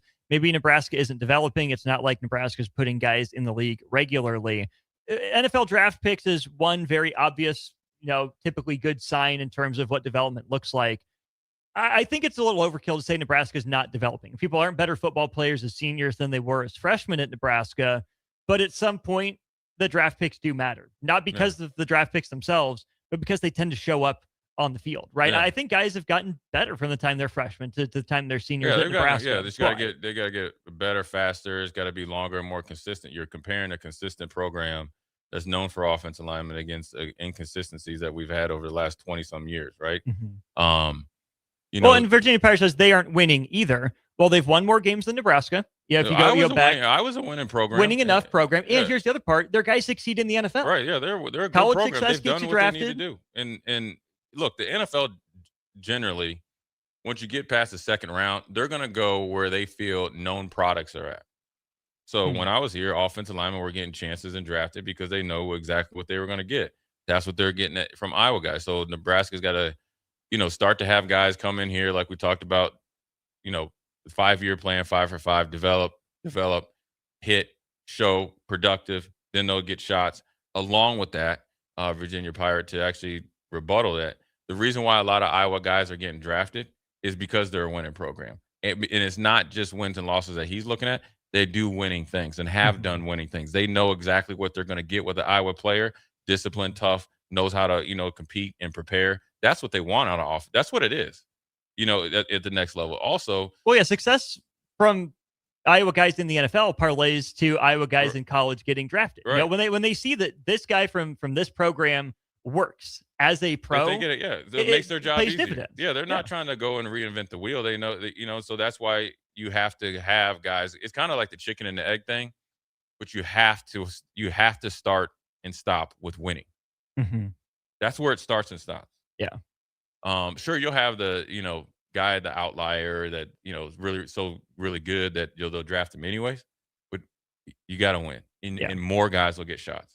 Not every guy that goes or gets drafted from Ohio State is actually what they're built up to be at the next level. We've seen it with Alabama offensive linemen, right? Yeah. Was it Leatherwood? He was Alex Leatherwood, right? Dude, he was in and out of the league quick. Yeah. I don't even know if he got vested. He was the first I round don't think pick, so. right? Yeah, no. Colin Farrell, obviously is Clemson defensive lineman. That's the same thing. So there's JT Tuimoloau with the Colts, Kwity Paye with the Colts. I'm starting to sense a trend with the Colts. Right. But. Yeah. But it happens, and Nebraska's got to just be on their way. But there is credit to that. They got to start putting guys at the next level. Virginia Pirate does say, yes, Iowa's winning. I'm saying Nebraska isn't, which is also an indicator of talent in NFL draft prospects. But again, to a degree. Look, okay, so Jeremiah Searles didn't get drafted. He played in the league like 4 or 5 years. What's his name? Farniak. Yeah, Matt Farniak. He ended up getting drafted. Ended up playing. He might still be in the league, right? Nick Gates. So there's guys that are either going to free agents, make their way on it. Now it's easier when you get drafted. In Virginia Pirate, you're right. It starts and stops with winning, but then also you got to get guys that actually take advantage of your time here as well, right? So, like Farniak, they talked about, lost 30 pounds, go to the draft. He's already was a good athlete. Well, then you could have been like that when you were playing, right? So, so it's right in my, you know what I'm saying? So I think it's a little bit of both. So it's a new season. They got to do what they got to do, and a lot of pressure's on, and it's either, bust pipes or you build diamonds. New season is officially a month away. A month from today, Nebraska football will kick off the 2026 season. We'll keep our position previews rolling throughout the course of the next week and a half or two. We'll go to break, got more Old School after this. Watch Old School live on Facebook, YouTube, or Twitch. Old School with Foreman and Orman on 93.7 The Ticket and theticketfm.com. Perch Merch is your one-stop shop for all your printing and promotional needs in Lincoln, Nebraska. They specialize in screen printing, embroidery, vehicle wraps, window wraps, print collateral, promotional products, and signage. At Perch Merch, they're committed to delivering high-quality products and exceptional customer service. Their experienced team of designers and printing professionals will work with you every step of the way to ensure that your vision is realized. Call for a quote today at 402-217-5212 or go to perchmerch.com. Bauer Underground has been serving local contractors and utility contractors all across the state since 1997. When you see the black and white trucks, you know that the best workers in the business have arrived. Bauer is currently looking for equipment operators, laborers, diesel mechanics, and aerial linemen. Join the brotherhood built upon hard work, authentic people, and a pedigree of success. They're offering top-notch benefits, matching 401k, and a $600 per year clothing allowance. Bauer Underground, a family-friendly company with room for advancement. In every office, there's two types of people. There are those who bring in bagels and those who eat the bagels that someone else brought in. Everybody likes the first person. Be that first person. Weekday mornings at 7:30, you have a chance to win a business box of bagels from Bagels & Joe. All you have to do is shut up, Sipple. 2 questions for you, 2 for Sip. Win, and the bagels are yours. Lose, well, you don't want to lose. You lost Monday. You lost Wednesday. You're a loser. Shut up, Sipple. Weekday mornings at 7:30, brought to you by Bagels & Joe. Hi, Kendall Warnock here, owner of A1 Automotive. If you own a BMW, Audi, Volkswagen, or Mini, you know specialized service matters. Our team uses advanced diagnostic equipment, OE equipment, including factory-level software, to accurately diagnose and repair your vehicle. Dealer-level capabilities with hometown service. A1 Automotive, 1117 L Street. You can call us 402-477-4660. When Nebraska businesses win, we all win. And the Nebraska Chamber is helping make that happen. Tackling the tough stuff like job creation, affordable and accessible childcare, and building a stronger workforce. We're stepping up so local businesses can step forward. If you want to see Nebraska keep growing, keep competing, and keep winning, get connected with the Nebraska Chamber of Commerce and Industry. Learn more at nechamber.com. Hi, it's Sean Callahan here with Koppel Chevrolet GMC in Louisville. Koppel is proud to be the highest rated GMC dealer in the Omaha and Lincoln areas based on Google reviews. Right now, get 0% financing for 60 months on new Silverado and Sierra 1500 models. But hurry, the 0% financing offer won't last long. Visit us in Louisville or check us out online at koppelcars.com. There once was a man from Nebraska who went searching for food in Alaska. When his stomach was rumbling while laying in bed, he could think of only one option, Führer's cheese spread. So he left it once and drove day and night to return back home for cheese spread delight. Now his stomach is full and the voice in his head tells him no more vacations without Führer's cheese spread. Find yours today at most local grocers. When something breaks, you want someone you can trust to fix it right. Empire Repair is now open in Waverly and ready to serve our community with reliable auto repair and maintenance. From routine service to bigger repairs, our team is here to keep you on the road. Stop by Empire Repair in Waverly or call 402-786-2224 to schedule your service today. Empire Repair, proud to serve Waverly. Looking for a fun way to give back? Join us for the 2026 Kicks for Kids Nebraska Fun Run Walk, presented by Pinnacle Bank, on Saturday, August 22nd at James Arthur Vineyard. Enjoy a scenic 5K through beautiful grounds. Every step helps provide shoes to kids in Lincoln and Lancaster County schools, with options for adults, wine included, and kids. Registration fees include a t-shirt, medal, and bag. Sign up today and make a difference at kicksforkidsnebraska.org. At Suizo Construction, safety isn't just a policy, it's a promise. Build with us. Work safe, go home proud. We're hiring skilled craftsmen, laborers, concrete workers, and steel erectors who value quality work and a team that has your back, on and off the job site. If you're ready to be part of a company where your safety and success come first, visit Schwizo.com. That's SCHWISOW.com and apply today. Schwizo Construction, 40 years strong and still building the future. Back to Old School with Foreman and Orman on 93.7 The Ticket. Welcome back in. It is Old School. Austin Norman with you. Jay Foreman had to dip out, so in his place, we got the boss man. We got DP. DP, a happy Wednesday, rainy morning to you, good sir. Am I the only person who finds morning thunderstorms and coffee the most therapeutic thing you can imagine? I'm not against it. I sat on our patio on the mill side with coffee, and there's the tree outside that I put the bird feeder on. Mm-hmm. And the birds, first, I didn't know that birds liked rain. I thought that birds were not rain friendly. Yeah, take some cover. Right? Mm-hmm. But no. They're about it? No, they're about this life. And then so what you're getting is thunderstorm in the backdrop. You're getting the rain hitting the trees and falling to the ground, and the birds chirping. Mm-hmm. And then with a fine cup of brew from the mill, I'm sitting on the patio. Like, I just thought, oh boy, who has it better right now? Nobody. Right. It was just, and I thought, okay, is it weird that I'm enjoying this much? But no. I'm about that life now. Absolutely. Crowbait says thunderstorms are his favorite. Appreciate that. Yeah. Justin from Hickman says this show is his favorite. Well, thank you, Justin. We appreciate that. But no, as of now, we're not going back to 3. And although I think Jake or Jay and I could take Jake Sip and Bill Bush in a shoving match, I think we'll hold off on that for the time being. So, Justin, we will take this chance to remind you, all the shows are posted everywhere. They're podcasts. Wherever it is you're getting your podcast, search for Old School with Foreman and Norman, and obviously DP with Jay being in and out this week. And it's right there for you. So that's the beauty of it, is when it works for you, you can find it. Any of your favorite ticket content. We appreciate you still texting, but it's everywhere. On the app, on YouTube, on Facebook, on X. All the time. Like, listen. And it's funny too, like that the number of people, and shout out to AD, love you absolutely in full.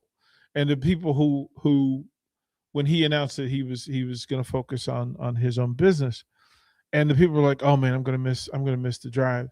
Yeah, you should. It was a part of your life. Like, that's why it existed. Yeah. Right. But knowing that 3 years ago, it didn't exist. Yeah. The whole point of all this is that we adjust and we move. Jay got an opportunity to do some things in the afternoon. Does that mean that we don't want Jay on the ticket? No. Means you want him on the ticket more. Right. So we move around. We move things around. And the idea, I mean, when we said we were going 3 hours for early break. Oh my goodness. Okay, we're going to add a person. No, don't ruin it. You'll ruin it. It's Bill Bush. There's not enough. There's one ball. There's one ball. Oh, and then here it is, right? Here's the afternoon. Farley got it going. Carricker, back to 2 hours. Wistrom and Peter. You got, and we're live 18 hours a day. Right. 7 days a week.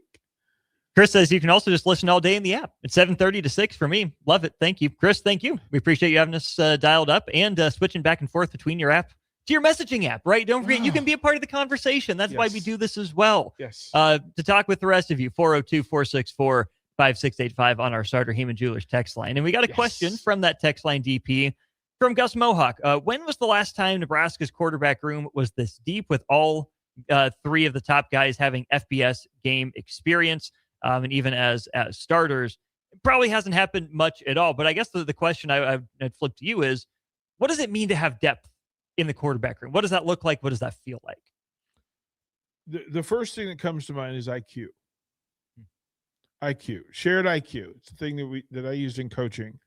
That if I get a room filled with smart people and I add another smart person, the entire room, the person becomes smarter, the entire room becomes smarter. That's what happens. Different eyes, perspective, vantage, different game experience, right? Playing at different levels, different speeds, different concepts. So imagine that a dual threat quarterback versus a pocket quarterback. The pocket quarterback has a different clock in their head than the dual threat. The run first quarterback has an entirely different clock, different purpose. There's different levels of avoidance. So you learn, okay, what can I take?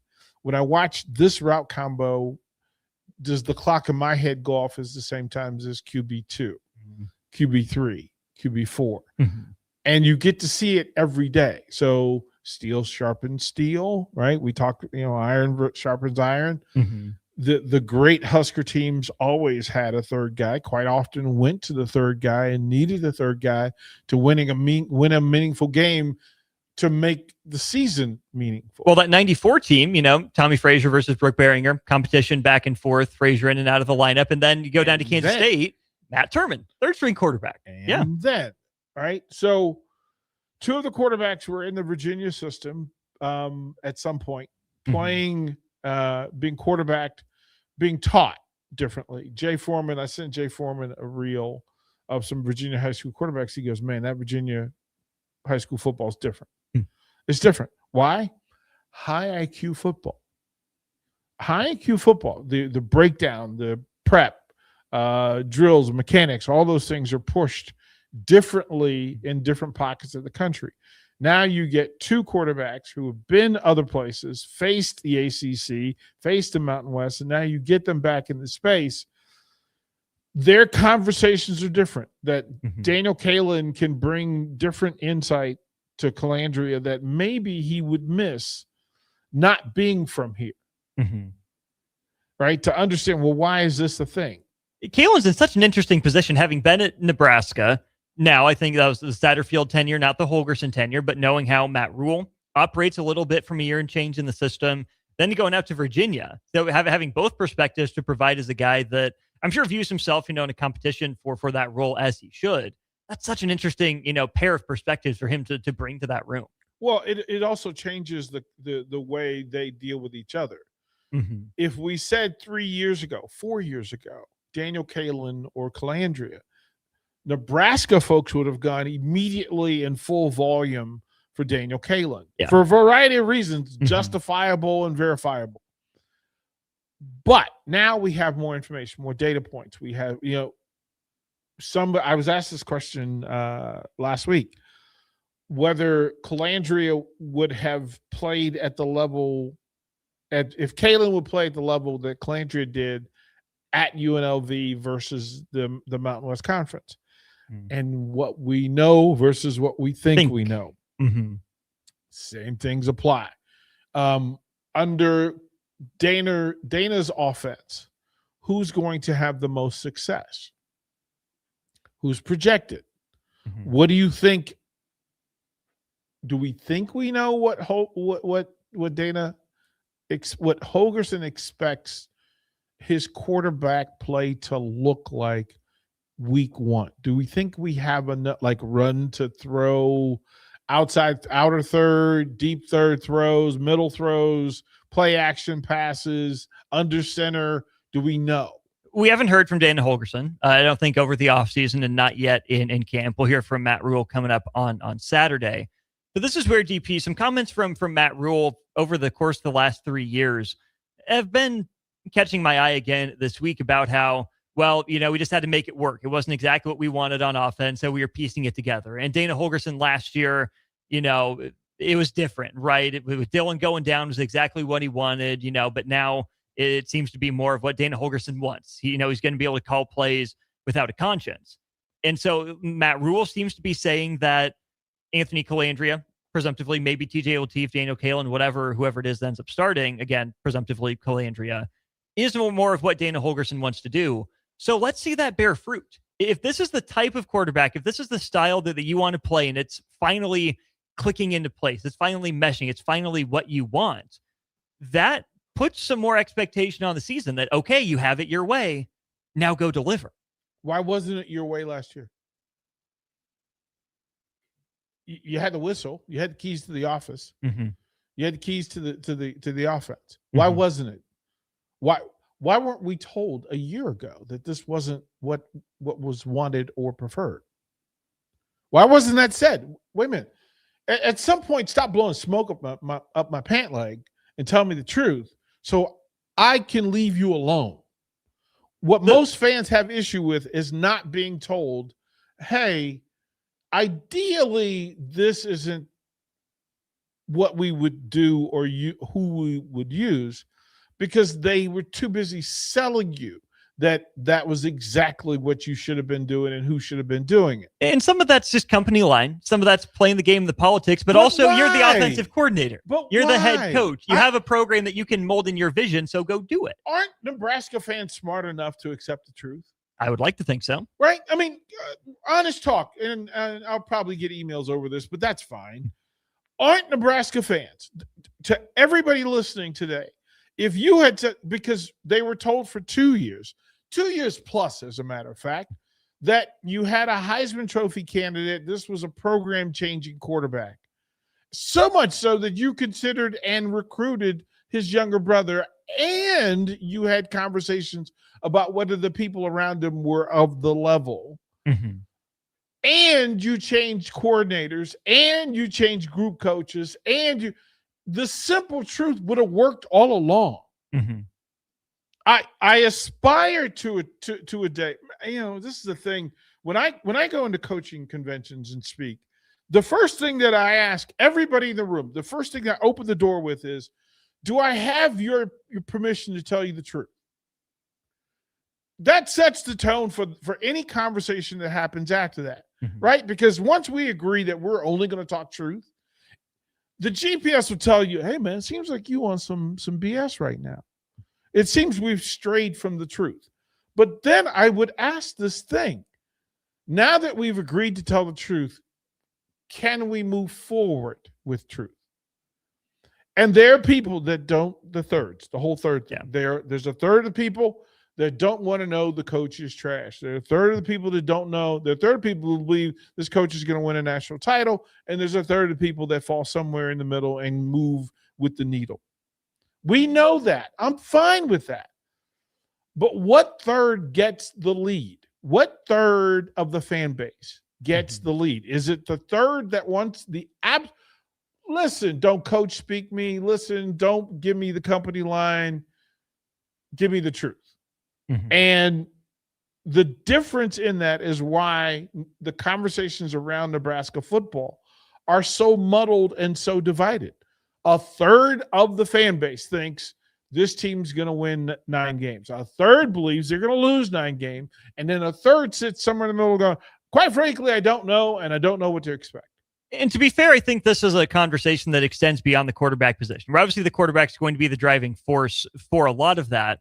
And I want to take Nebraska at its word that even if Dylan Raiola wasn't, just again for this example, exactly the quarterback Dana Holgorsen had in mind, seems like there's enough there to work with that the quarterback wasn't the biggest problem. When we talk about the type of offense Dana Holgorsen wants to run and wants to call, how much of that is dependent on the offensive line, being a new look, right? Matt Rule says, hey, you got to have an offensive line to score points and move people. So maybe there's some aspect of that. Maybe it's, hey, receivers aren't getting off the ball like they should, and that's making our quarterback How is that possible in 2026?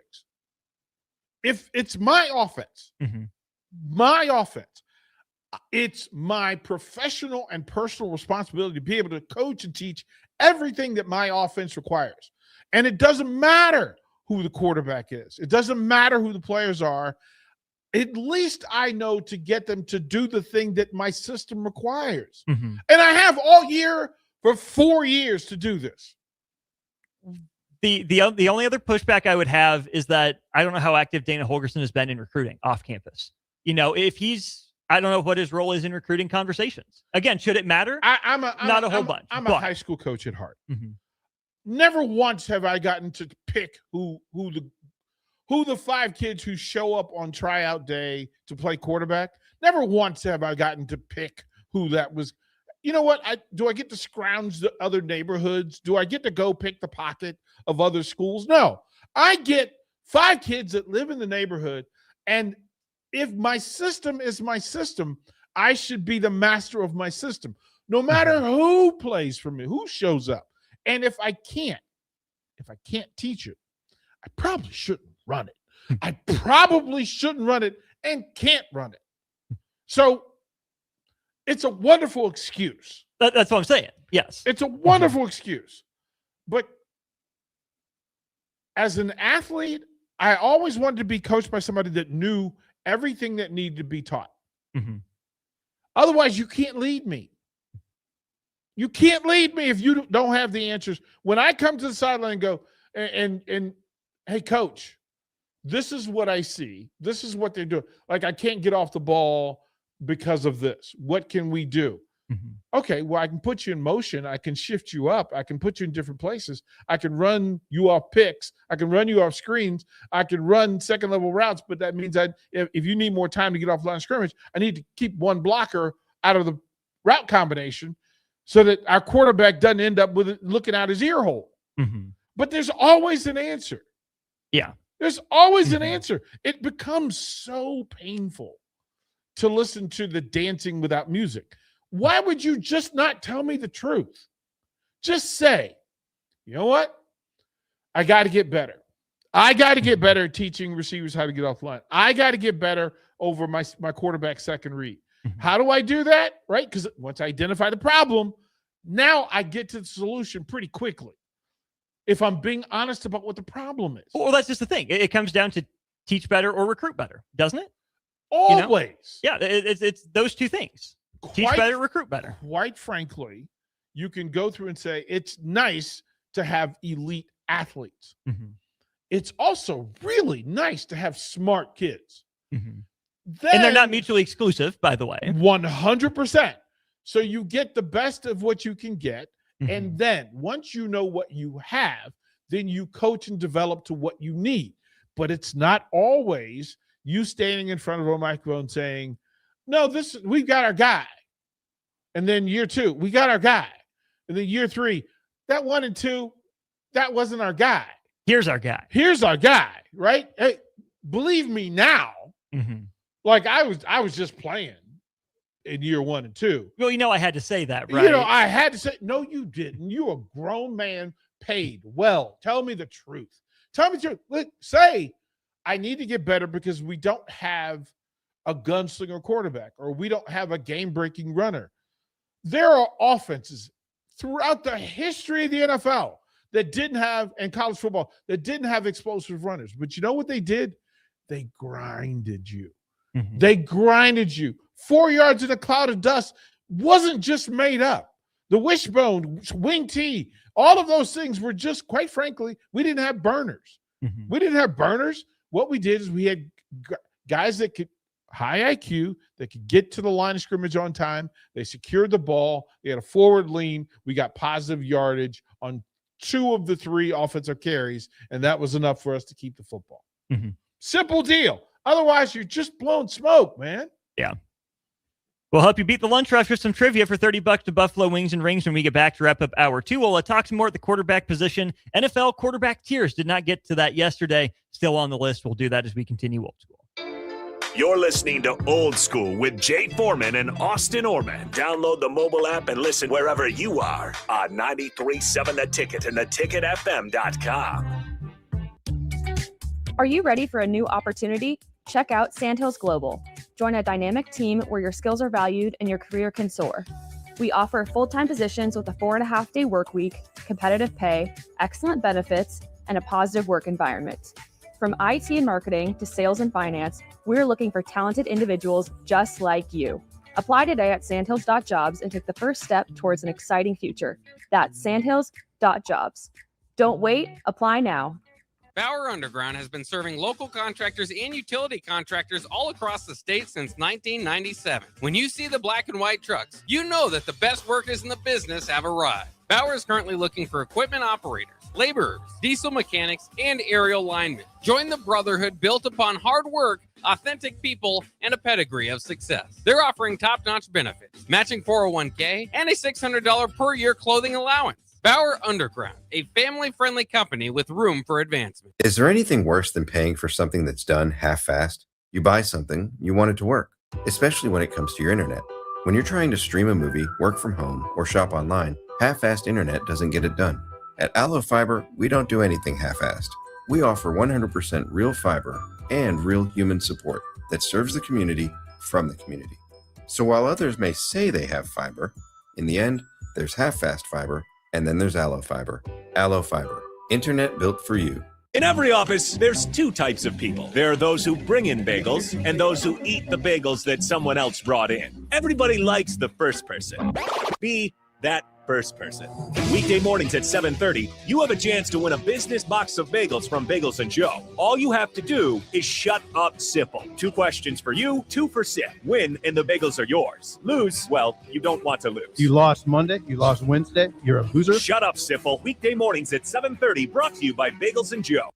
If you're seeking a career with a growing company, Dana Trucking and Excavating is hiring and looking for additions to their team. Dana Trucking has a strong team culture, competitive pay, 401ks, and benefits like health, dental, and vision. Drivers are guaranteed 40 hours per week, even in the winter months, and are home every night. Start your career today at Dana Trucking and Excavating. Apply today at GainaTrucking.com. Looking for a fun way to give back? Join us for the 2026 Kicks for Kids Nebraska Fun Run Walk, presented by Pinnacle Bank, on Saturday, August 22nd at James Arthur Vineyard. Enjoy a scenic 5K through beautiful grounds. Every step helps provide shoes to kids in Lincoln and Lancaster County schools, with options for adults, wine included, and kids. Registration fees include a t-shirt, medal, and bag. Sign up today and make a difference at kicksforkidsnebraska.org. Perch Merch is your one-stop shop for all your printing and promotional needs in Lincoln, Nebraska. They specialize in screen printing, embroidery, vehicle wraps, window wraps, print collateral, promotional products, and signage. At Perch Merch, they're committed to delivering high-quality products and exceptional customer service. Their experienced team of designers and printing professionals will work with you every step of the way to ensure that your vision is realized. Call for a quote today at 402-217-5212 or go to perchmerch.com. Are you looking for an exciting new way to put your skills to work? Explore new career options in the fintech industry at Currency, a Sandhills Global company. We offer full-time positions in financial sales, compliance, operations, and other fields. We also offer a 4.5-day work week, an attractive benefits package, and opportunities for advancement. Put your motivation to work and grow with us at Currency. Visit gocurrency.com/careers to learn more. There once was a man from Nebraska who went searching for food in Alaska. When his stomach was rumbling while laying in bed, he could think of only one option, Führer's cheese spread. So he left it once and drove day and night to return back home for cheese spread delight. Now his stomach is full and the voice in his head tells him no more vacations without Führer's cheese spread. Find yours today at most local grocers. Hey Husker Nation, this is Todd Euler, 2-time national champion with Window World Lincoln. Are you ready to transform your home? We offer exceptional replacement windows, doors, siding, and roofing that will elevate your home's curb appeal and value. As a nationally known, locally owned business, we treat you like family and work tirelessly to deliver the best for less. Don't wait to give your home the upgrade it deserves. Contact Window World Lincoln today at 464-7313 or check out windowworldlincoln.com. Let's make your home the talk of the neighborhood. When something breaks, you want someone you can trust to fix it right. Empire Repair is now open in Waverly and ready to serve our community with reliable auto repair and maintenance. From routine service to bigger repairs, our team is here to keep you on the road. Stop by Empire Repair in Waverly or call 402-786-2224 to schedule your service today. Empire Repair, proud to serve Waverly. Hi, Kendall Warnock here, owner of A1 Automotive. If you own a BMW, Audi, Volkswagen, or Mini, you know specialized service matters. Our team uses advanced diagnostic equipment, OE equipment, including factory-level software, to accurately diagnose and repair your vehicle.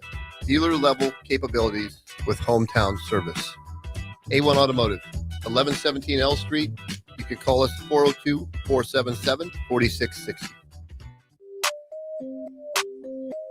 Back to Old School with Foreman and Orman on 93.7 The Ticket.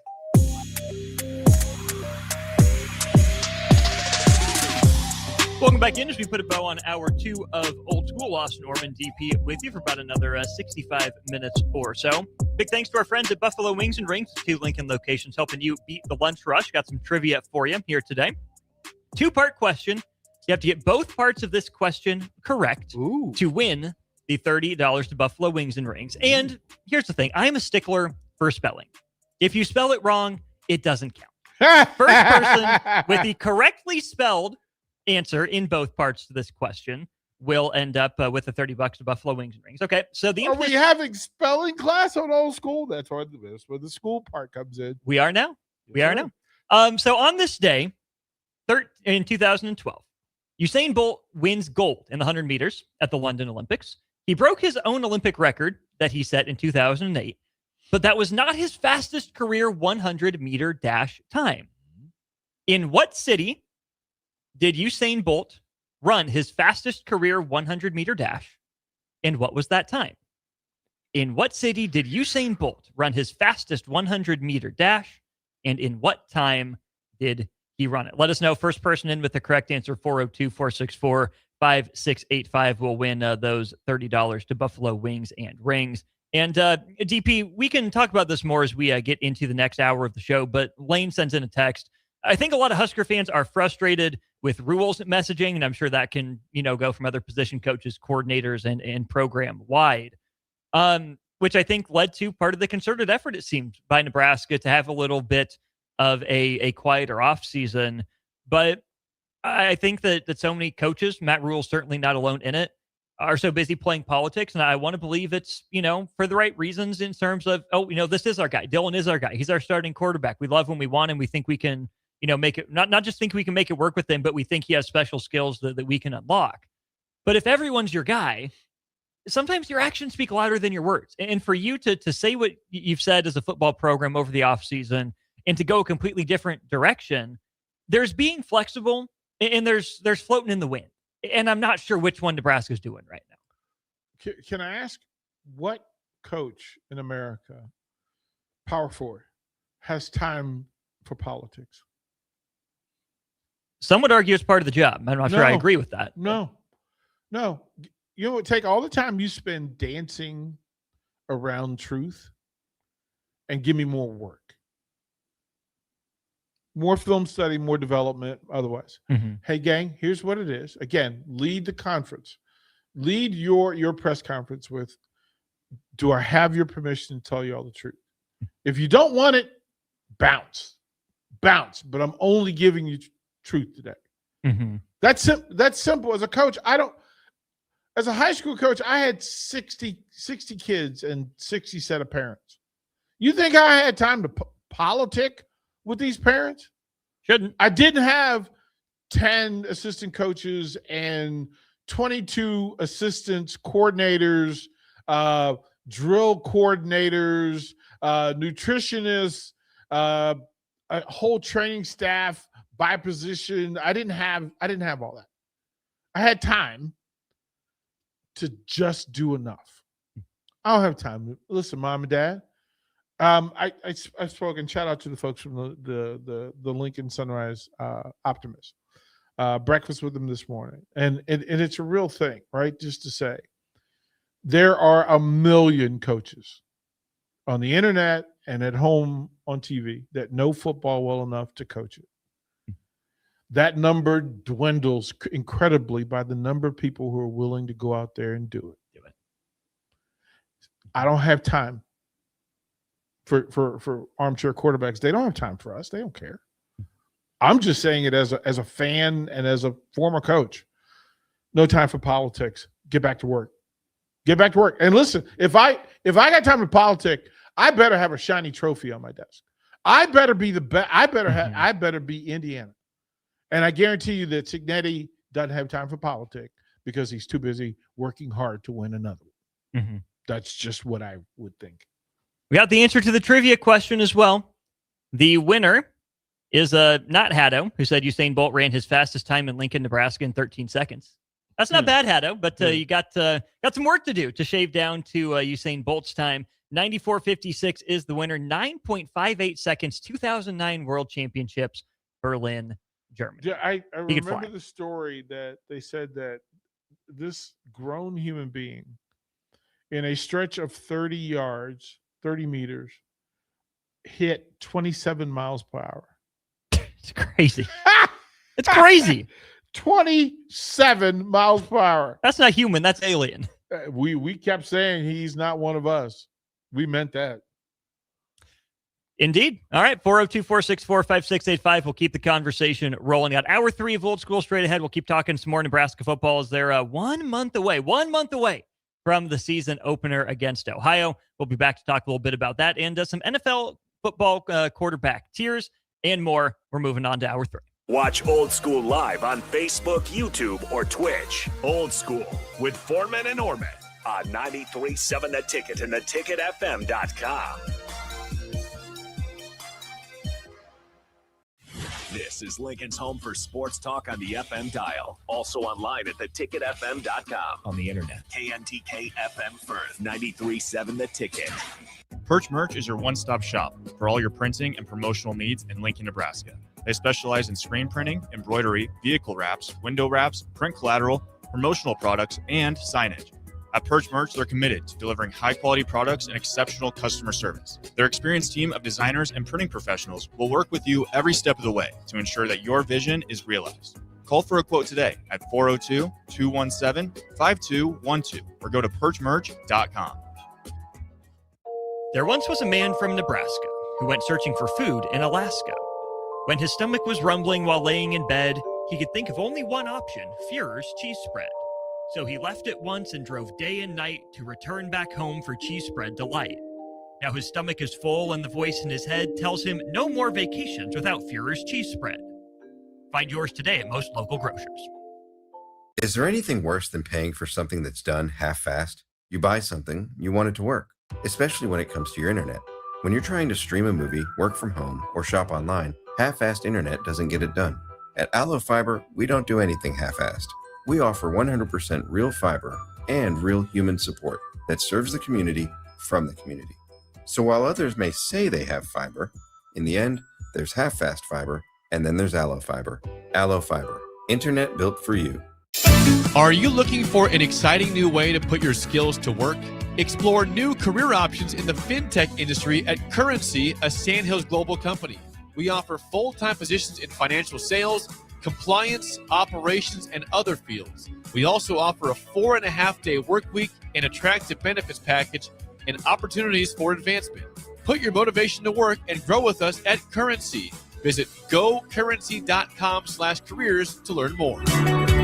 When you were a kid, clubs were cool. Robotics club and space club and stuff like that. But what do adults get? Book clubs, quilting clubs? Nah, forget that. How about margarita clubs and old-fashioned clubs? Get to Upside Bar and Lounge for the best clubs in town. Try all 10 varieties of Upside's margaritas and old fashions and take home a free souvenir glass. Grab the whole crew and pair it with taco night on Mondays or whiskey Wednesdays. Upside Bar and Lounge at 29th and Pine Lake. When your business is ready for its next move, I'm here to help make it happen.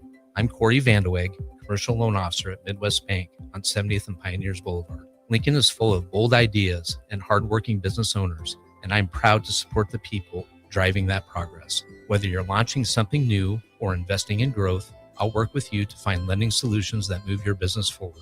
Swing in anytime. I'd love to hear what you're building. Your community, your bank, Midwest Bank, member FDIC. Husker fans know a strong game plan makes all the difference, no matter where they cheer from. The dedication fans bring every season is the same dedication that builds long-term financial success. That's why Emeritus connects fans across the country with financial professionals who can help them plan, prepare, and move toward their goals. As a proud partner of Husker Athletics, Emeritus supports fans in every corner of the country because great fans deserve a great future. Emeritus, fulfilling life, fueled by Husker pride. Go to emeritus.com/HuskerWealth for more information. Looking for a fun way to give back? Join us for the 2026 Kicks for Kids Nebraska Fun Run Walk, presented by Pinnacle Bank, on Saturday, August 22nd at James Arthur Vineyard. Enjoy a scenic 5K through beautiful grounds. Every step helps provide shoes to kids in Lincoln and Lancaster County schools, with options for adults, wine included, and kids. Registration fees include a t-shirt, medal, and bag. Sign up today and make a difference at kicksforkidsnebraska.org. If you're seeking a career with a growing company, Gaina Trucking and Excavating is hiring and looking for additions to their team. Gaina Trucking has a strong team culture, competitive pay, 401ks, and benefits like health, dental, and vision. Drivers are guaranteed 40 hours per week, even in the winter months, and are home every night. Start your career today at Gaina Trucking and Excavating. Apply today at GainaTrucking.com. Coming at you live from the heart of downtown Lincoln, this is Old School with Foreman and Orman. Nebraska Football Hall of Famer Jay Foreman. Here's Troy Detmer dropping straight back in the pocket. Rifles a pass. It was tipped. It's picked off by Foreman. He's at the 15, 10, 5. He'll score. Foreman got it, and it's touchdown Huskers. Black shirts answer the call one more time. And Austin Orman. Old School with Foreman and Orman is sponsored by Graham Tire Company of Lincoln, your tire store next door with 4 Lincoln locations. Old School with Foreman and Orman on 93.7 The Ticket and theticketfm.com. Welcome in hour 3 of Old School. Austin Orman, DP, with you. Brought to you by the good folks over at Graham Tire Company, 4 Lincoln locations. Check them out online all across town and all across the Midwest. Obviously, the Ticket here in Lincoln, but Signal goes worldwide on our app and on our social media accounts. So if you're in the greater Midwest area, there's probably a Graham Tire store near you. It is Graham Tire Store, your tire store next door. After all, we got this from Mr. Blitzkrieg on YouTube. Also, who doesn't know how to spell Berlin? It's about being in a hurry, right? It's about being quick, but not hurrying. And I think you say it all the time, DP, how you do something is how you do anything. How you do anything is, how you practice, how you play, that sort of thing. If there's a place with a name, or if there's a person who has a name, the bare minimum is spell it right. The bare minimum is say it right. It just can't be that hard. I don't care if you're in a hurry to type fast, and I know you want to win, and we appreciate you all, listening and participating. But it's just the bare minimum of respect to spell the place of the person's name right. It has to be. In the great annals of coaching and leadership, John Wooden, in his Pyramid of Life, all the teachings, amongst them, one of the things that each of his players and most people walking the campus of at Westwood, at UCLA, would say these words with full understanding. Be quick, but don't hurry. Mm-hmm. Knowing removes chaos. And then there's this coach from Virginia that would say, when chaos happens, slow down, and chaos ceases to exist. If you know, you know. Something my high school coach said was slow is smooth and smooth is fast. Yeah. Just to understand what we're doing and try to do it. Matter of fact, there's a really good band that spells it right. Berlin. Let's get it right. Come on. There had to be a way. No kidding. Starter Heyman Jewelers text line has some good thoughts on it. 402-464-5685. 1562 picks up on what we were talking about at the end of the hour there, DP. They say, I said this a while back, with all the money and support that they ask for these days, you worry that it becomes fraudulent. You ask people to invest on the back of information that isn't reality. And because of that, I refuse to spend a dime on the football program anymore. It's not a publicly traded business necessarily. But I think I can see what 1562 is saying is that if you're asking us to continually give money, no, we're not named the GM, and no, we're not, the board necessarily. Even if they're not, stockholders, they're certainly stakeholders in the results of Nebraska football. And, I think sometimes there's a line of too much transparency, and it's not the fans' right to know every little detail that goes on necessarily, right? They don't need to know the exact technique and what coach is saying, but they need to see it reflected on the field. And I think Nebraska fans are smart enough to say, hey, this isn't working. Why isn't it working? Well, it's got to work. It's a get it right business. And so whatever Nebraska wants to say or doesn't want to say, I'm not sure how much I care. I'd like to know more, and I'd like him to say the right things and get it right. But that to me is the ultimate part. Get it right. Go win some football games. No coach standing in front of a microphone should not be prepared. And to set the standard, because every time that's what coaches do, whether it be to an individual player or a group of players, is that when they begin to talk, the rule should be, here's what the focus is. Here's where we are. Here's what the focus is. Here's how we're going to get there. And don't ask a coach to lie to you. As a fan, don't ask a coach to lie to you. As a coach, don't ask the listeners, the fans, to accept a lie. Simply say a thing that here's what I can talk about, here's what I can't talk about. I'm not sharing the particulars about our game plan against Michigan. Yeah. But I can tell you that in our preparation, we've worked hard. We've done these things. We need to get better at some things, but that'll show up on film. If you go back and look at what we know, right? If we go back and look at what we know, it's easy to talk about that. If you're asking me to go forward and talk about what we think we know, you're probably asking me to guess. There's no truth in what we think is going to happen against Ohio. Only we know what happened against Utah. Everything else you're asking for either deception or truth. Make it the truth. That's like it's real. I can't tell you what Calandria's stats are going to be this year. And so anybody that tells you that, what are they doing to you, Austin? What are they doing?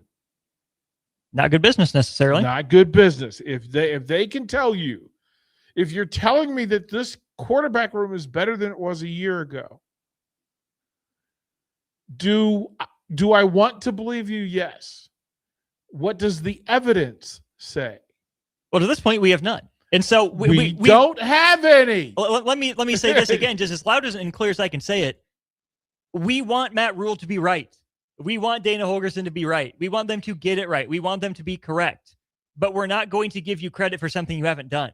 You haven't gotten it right at the quarterback position yet. You've gotten it less wrong. The evidence. But we don't know that Calandria is better. We don't know that he's a better fit. We want you to be correct. We do. I think it makes our job, I don't want to say easier, right? Either way, we have something to talk about, but we're rooting for you to get it right. We're not rooting against you. We just need to see it, and there's nothing wrong with that. Stop telling me to ignore evidence. Or stop asking me to create evidence that isn't there. Things again, and I say this all the time. It's way more important for us in having these conversations to be right rather than be first or loudest. It's important to be right.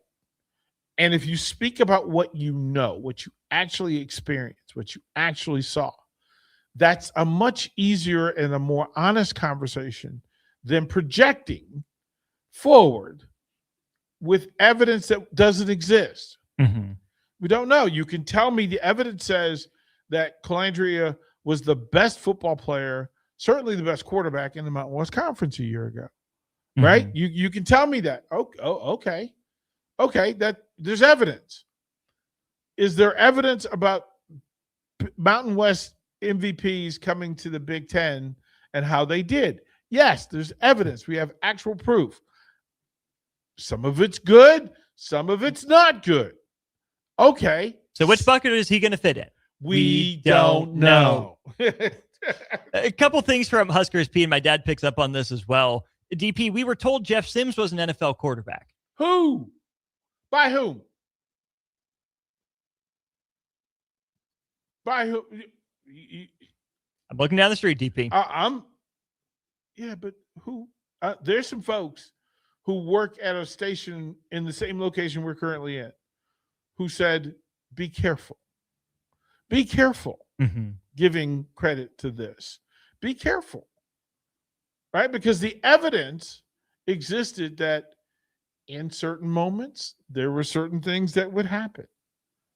Right? I told anybody that would listen that I had an agent, I had several agents call me about said quarterback. And I was told by them that this was the trip to Lincoln was a business trip. A 1-year business trip to the NFL. And the volume and quality of the laughter I released into that phone, market. Like, just, what are you talking about? And it's different if you say this guy is, or we believe this guy is, or we think we can help him become. You can say something very similar that's not the exact same, that manages and approaches the situation in the right way. Because when I don't have the exact quote from Matt Rule or Marcus Satterfield, whoever it was, Jeff Collins, where he came from at Georgia Tech, that said, this guy is an NFL quarterback. This guy will be an NFL quarterback. I don't have that quote there. What do you call a coach whose words don't mean anything? Use your words. Mm-hmm. But I'm saying you use the right words. As the program, You know? as the program lead, use your words. Mm-hmm. Right? In the UFC and in boxing, they tell you, control your weapons. Control your weapons. And if you're the program lead, or if you're a quarterback, or you're a team captain, or you're a walk-on, when you get in front of the public, it's more important not to have something to say, but something specific to say. Mm-hmm. Don't Something just say intentional anything. to say. Don't just say anything. And don't just say it because it's going to flatter the guy or because it sounds good. Say it for a reason. When you become the hype guy, people don't listen to you anymore because we know you're Once a you hype don't guy. deliver. We know you're just a hype guy. And for again, that third that wants to believe that hype, perfect. Cool. The third that ain't believing it, why? Because they have evidence of otherwise. And then the middle third wants to know, show me the evidence. Like, show me the money, bro. You tell me that this is what we're going to do, but show me. And we're at the point now where you've heard it. As you say, we want to believe that it is true. I would like for them to get up there and say, this team has every opportunity, every chance, a really good chance to go 12-0. Well, everybody has the opportunity to go 12-0. Not everyone has the chance. How likely is it? And what are you doing? You can tell me what you're doing to make that happen. You can tell me the guys who work. I would get asked this all the time by athletic directors. What kind of effort are we getting in workouts to the record? Oh, this team is working out like a 9-win team. It practices like a 9-win team, right? It drills. It film studies like a 9-win team. And then you get 9 losses. Something's lost in the translation. Mm-hmm. So where did it get lost? Where did it? And you better figure it out, and you better have an answer. I want to pick up on this from Huskers P as well. Rule makes far too many changes for our team to be efficient, and I'm not sure that's completely fair because not all changes are created equal. You know, the change from Tony White to John Butler didn't work. Maybe the change from John Butler to Rob Horwitz will. Why are you making the change? That to me is the biggest reason. Is it because it's not working, or is it because it's an aesthetic change? Because you want to. You know, the purpose for the change is the biggest part of it. And I think that we need to give Matt Rule some grace and some credit for being closer to the situation than anyone, right? He should know whether it's time to make a change or not. It's more art than science. Maybe there's some science to it. Change just to change something, not great. Change because you think it'll look better to the outside, not great. But change because something's broken and you need to fix it, yeah, get the change done and get to win in football games. But okay, so let's put this in the vacuum that we can relate to. The ticket lineup. And somebody can say, man, there's a lot of changes going on. But why? Yeah. And how much do people know? Mm-hmm. I'm able to be fully transparent and say that I've never cut anybody. I've never fired anybody. Mm-hmm. And I've never asked them to do it for free Mm-hmm. over the course of a contract. No. At some point, you either work yourself out or price yourself out. But that's not, you're going to do the job at the highest level. Again, at every phase of this station since I've been here, it has had the best lineup in Nebraska radio, period. Point blank, any given time, all the time. And it didn't matter who we put into it. Why? I make changes. I'm prepared for changes. I'm prepared for people to outgrow their role. I'm prepared for other people to see the good work that they do and offer them. I'm okay. Mm-hmm. What I will not do is be handcuffed by it because the coaching aspect says next man up. And I better have a plan for it. AD, Nick gets a great offer. We applaud him and cheer. Go get your money, dog. Go do your thing. What a great thing. Wonderful. Exceptional. AD, hey, man, things are going so well over here that I need to put more time to it. Applause. Standing ovation. High fives all around. Am I going to stop programming? No. Nope. I'm going to do what I've done, which as the leader, I better have a plan.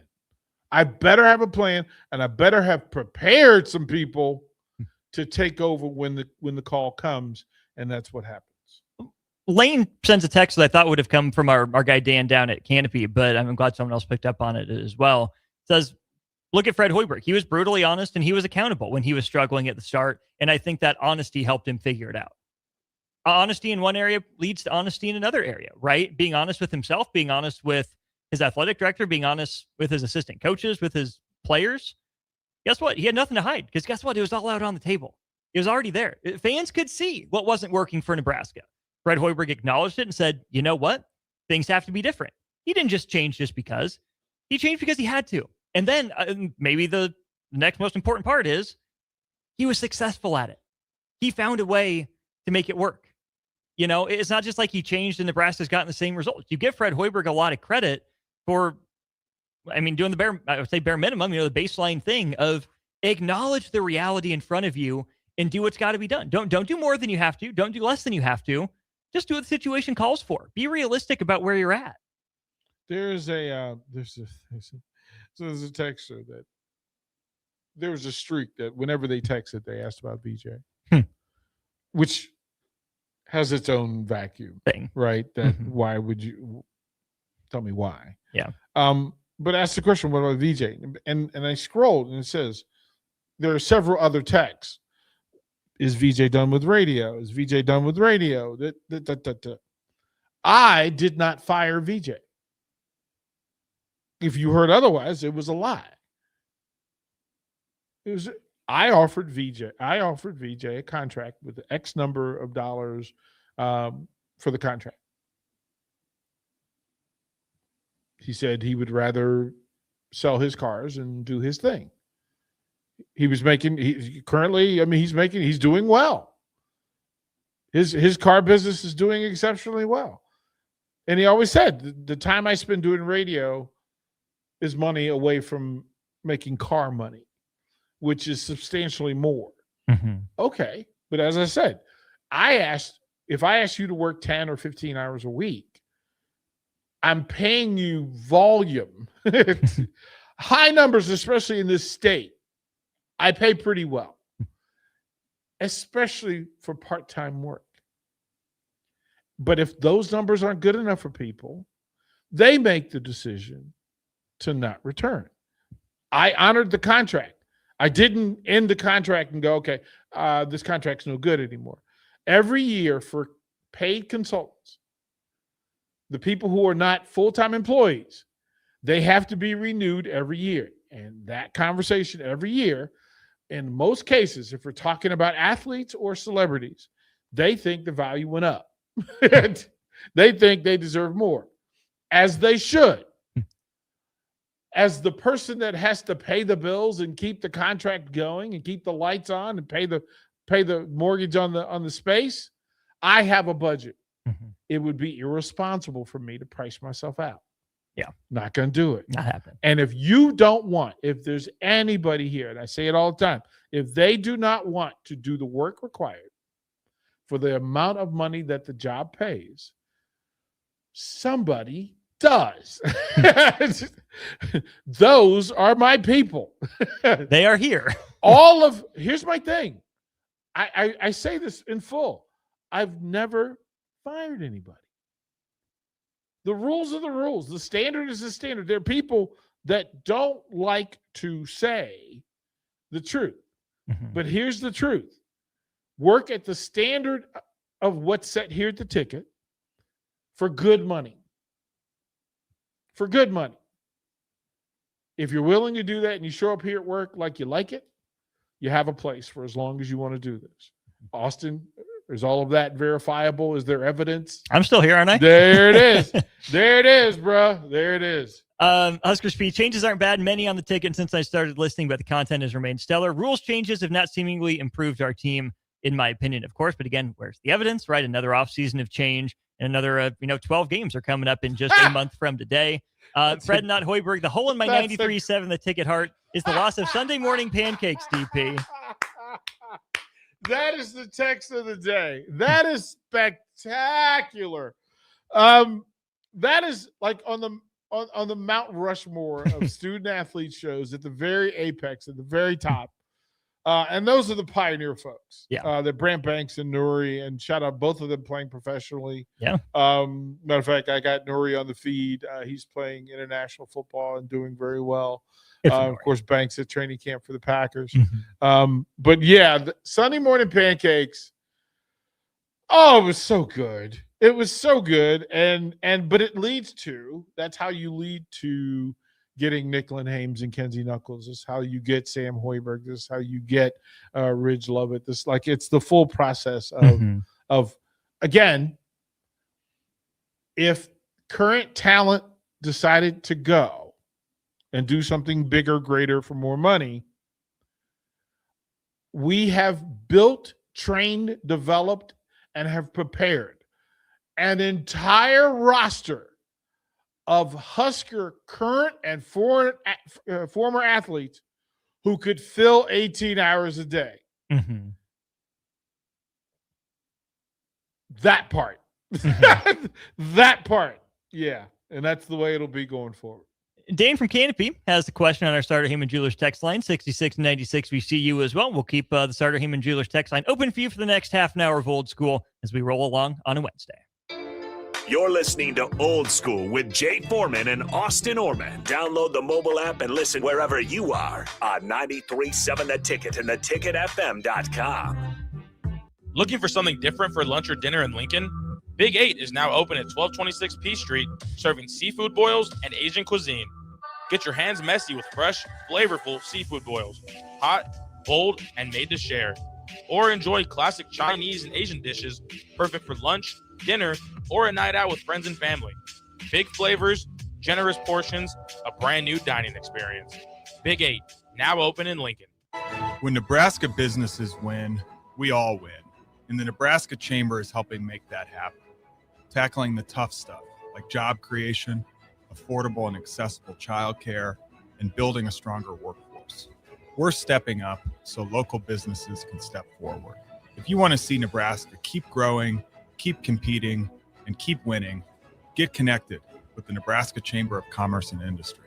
Learn more at nechamber.com. Guys, if you're dealing with low back pain or trouble urinating, don't just live with it. These could be signs of treatable conditions. At Advanced Medical Imaging, their interventional radiologists specialize in minimally invasive procedures designed to relieve symptoms and improve your quality of life without major surgery. June is Men's Health Month. Take the step. Call Advanced Medical Imaging today to schedule a consult and find out what AMI can do for you. Hey there, this is Paul Scheel, owner of High Electric. I want to thank our friends and loyal customers and introduce High Electric to those looking for a new electrician. We've been serving the Lincoln and Omaha area for over 30 years, from design to install, upgrades, and repair. If you are a homeowner or a small business needing some electrical work, call us at 402-466-6606 or check us out at hyelectric.com. We look forward to hearing from you. Select Plumbing and Utility has been serving Lincoln and the surrounding area for 14 years, and they're not slowing down. Select Plumbing and Utility handles all your plumbing needs, from faucets and water heaters to full renovations, and they can even help with your heating and cooling needs. They're also Lincoln's underground experts, repairing and replacing broken underground water and sewer lines since day one. Contact Select Plumbing and Utility today at 402-560-6197, assuring excellence in every situation, opportunity, and challenge. That's 402-560-6197. Hey, Husker Nation, this is Todd Euler, two-time national champion with Window World Lincoln. Are you ready to transform your home? We offer exceptional replacement windows, doors, siding, and roofing that will elevate your home's curb appeal and value. As a nationally known, locally owned business, we treat you like family and work tirelessly to deliver the best for less. Don't wait to give your home the upgrade it deserves. Contact Window World Lincoln today at 464-7313 or check out windowworldlincoln.com. Let's make your home the talk of the neighborhood. Are you ready for a new opportunity? Check out Sandhills Global. Join a dynamic team where your skills are valued and your career can soar. We offer full-time positions with a 4.5-day work week, competitive pay, excellent benefits, and a positive work environment. From IT and marketing to sales and finance, we're looking for talented individuals just like you. Apply today at sandhills.jobs and take the first step towards an exciting future. That's sandhills.jobs. Don't wait, apply now.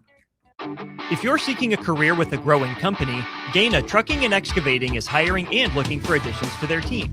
Gaina Trucking has a strong team culture, competitive pay, 401ks, and benefits like health, dental, and vision. Drivers are guaranteed 40 hours per week, even in the winter months, and are home every night. Start your career today at Gaina Trucking and Excavating. Apply today at gainatrucking.com. In every office, there's two types of people. There are those who bring in bagels and those who eat the bagels that someone else brought in. Everybody likes the first person. Be that first person. Weekday mornings at 7:30, you have a chance to win a business box of bagels from Bagels & Joe. All you have to do is shut up, Sipple. 2 questions for you, 2 for Sip. Win, and the bagels are yours. Lose, well, you don't want to lose. You lost Monday. You lost Wednesday. You're a loser. Shut up, Sipple. Weekday mornings at 7:30, brought to you by Bagels & Joe. Husker fans know a strong game plan makes all the difference, no matter where they cheer from. The dedication fans bring every season is the same dedication that builds long-term financial success. That's why Emeritus connects fans across the country with financial professionals who can help them plan, prepare, and move toward their goals. As a proud partner of Husker Athletics, Emeritus supports fans in every corner of the country because great fans deserve a great future. Emeritus, fulfilling life, fueled by Husker pride.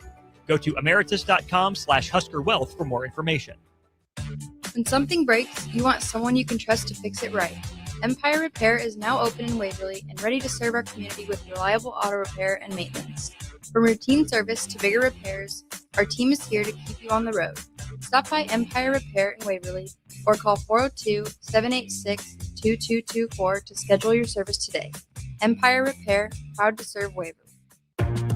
Back to Old School with Foreman and Orman on 93.7 The Ticket and theticketfm.com.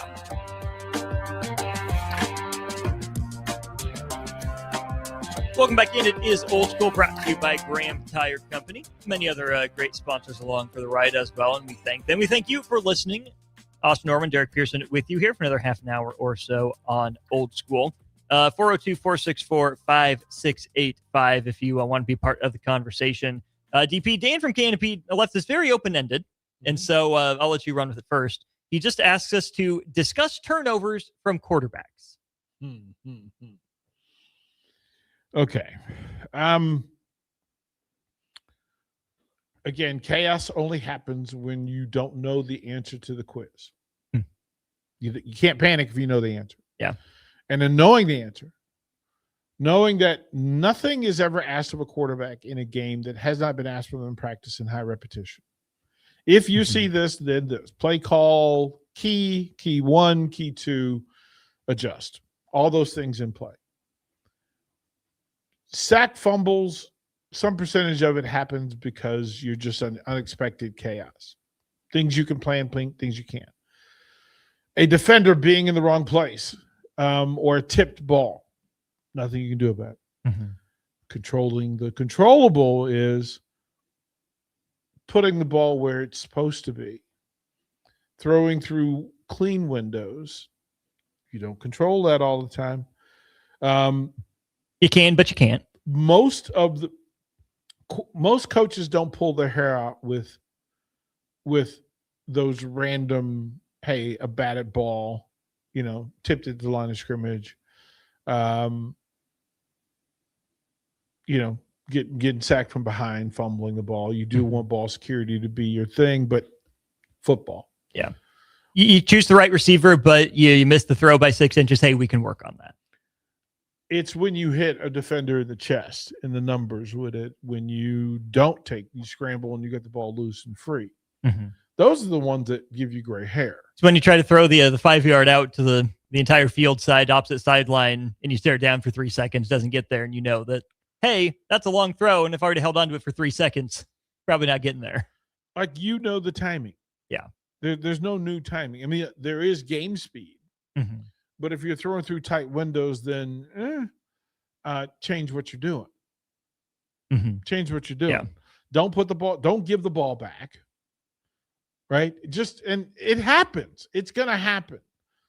But if I'm throwing it to the opposing defense or I'm coughing it up every 4th time I scramble, then maybe it's the wrong person. Maybe it's the wrong player. Taking care of the ball is paramount, top of the list for quarterback play. And this is anecdotal. I don't have all the data on this necessarily, but it feels like other teams have done a better job of capitalizing off Nebraska's turnovers than vice versa. It feels, again, with all the close game losses Nebraska suffered, and we can go back a decade, through from 2017 on. It seems like, DP, even if Nebraska's up 2 or 3 possessions and there's a turnover from Nebraska, they give the ball away. I don't know if it's the feeling on the sideline, but I've had conversations with enough fans in different circles to feel like, oh crap, did we just see Nebraska let the opponent back in the game? And that doesn't necessarily have to be how it is. It's on the defense to respond. It's on the offense to have a better follow-up drive, no matter what happens from the opposing offense. But it seems like Nebraska's turnovers, some of them are innocuous to other programs. It just seems anecdotally like they come back to bite Nebraska in bigger ways than some other top programs. Yeah, I don't know. Like I said, anecdotal. I never wanted to give momentum to a negative play. Like I don't want to make it bigger than I have to. Yeah. It's a teachable moment. It's a coachable moment. Hey, tuck the ball, 5 points of contact, whatever thing you want to say. Hey, let's talk about the read there. Did I coach you to do that one? Right. Like what's, is there some point of lesson in it? But the reality is I can work you through that. The priority is you taking care of the ball. Yeah. We always start that by there's one football. There's one football. I don't care what kind of playmakers you have. And there's one football and one play at a time. Center starts with the center, then center and quarterback, then running back or tight end or receiver or whatever it is. Take care of the football. Take care of the football. And if you don't care about the football enough to take care of it, then you're the wrong person to have it. Yeah. Don't throw it to the other guy. Don't throw it to the other guy. Yeah. And if you're panicked, right, I thought I felt pressure or I didn't see it. It's your job to see it. It's your job to see it. That's why you're starting quarterback. Like, oh my goodness. Well, we would always say, okay, so here's how we would focus it. That no matter what scheme we were looking for and what down and distance we were playing for, we were attacking a third of the field. I was never going to attack the full field. So I never have to scheme against 11 defenders. One, I'm a defender short in most plays, a third, 40% of my plays, because the quarterback takes him out of that play. Yeah. But if I'm going to run off a gap, I have to win at point of attack. And then if I master winning at the point of attack, then I can get second level. I have to master pass protection in order for me to throw downfield. The shorter my security, the shorter the throw. If I have great security, I have longer for plays and routes to develop, and I can throw into that space. If I'm throwing, I need 3 receivers to 2 defenders in a short space. And then I just have to judge which is the open third receiver. Get the ball to them as quickly as possible in space, get it to them in safety in there. Point of attack, if I'm running off the 5-hole, can I, in fact, get an extra blocker point of attack? So I'm +1. If I can get +1 on any third of the field, and I can do it normally, I can shrink that. I can shrink that to a quarter of the field. Yeah. Oh, my goodness gracious. If I only have to block 3 defenders for this play to be successful, or 2 defenders or 1 defender, my chances of succeeding go up. They go way up. Well, defense thrives on being +1, just like an offense thrives on being +1. And when you're even, that's when it comes down to, hey, can I win more individual battles than you in a team contract? Can you make a play? Can you make a play? Can you make a play? Athletes. Can you make a play? Or, quite frankly, can you make the block? That's a play. Can I keep you from making the play? Can I keep my opponent?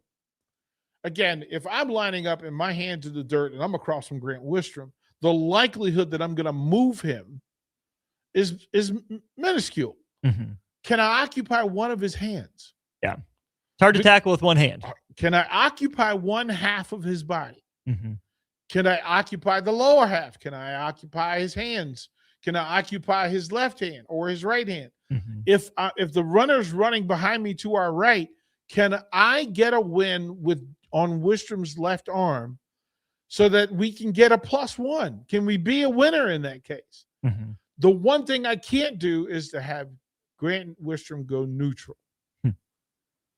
Now I'm in trouble. Jay Foreman say if you're even, he's leaving. That in trouble, right? So through all of it, and it depends on the coach and the scheme and what his philosophy is.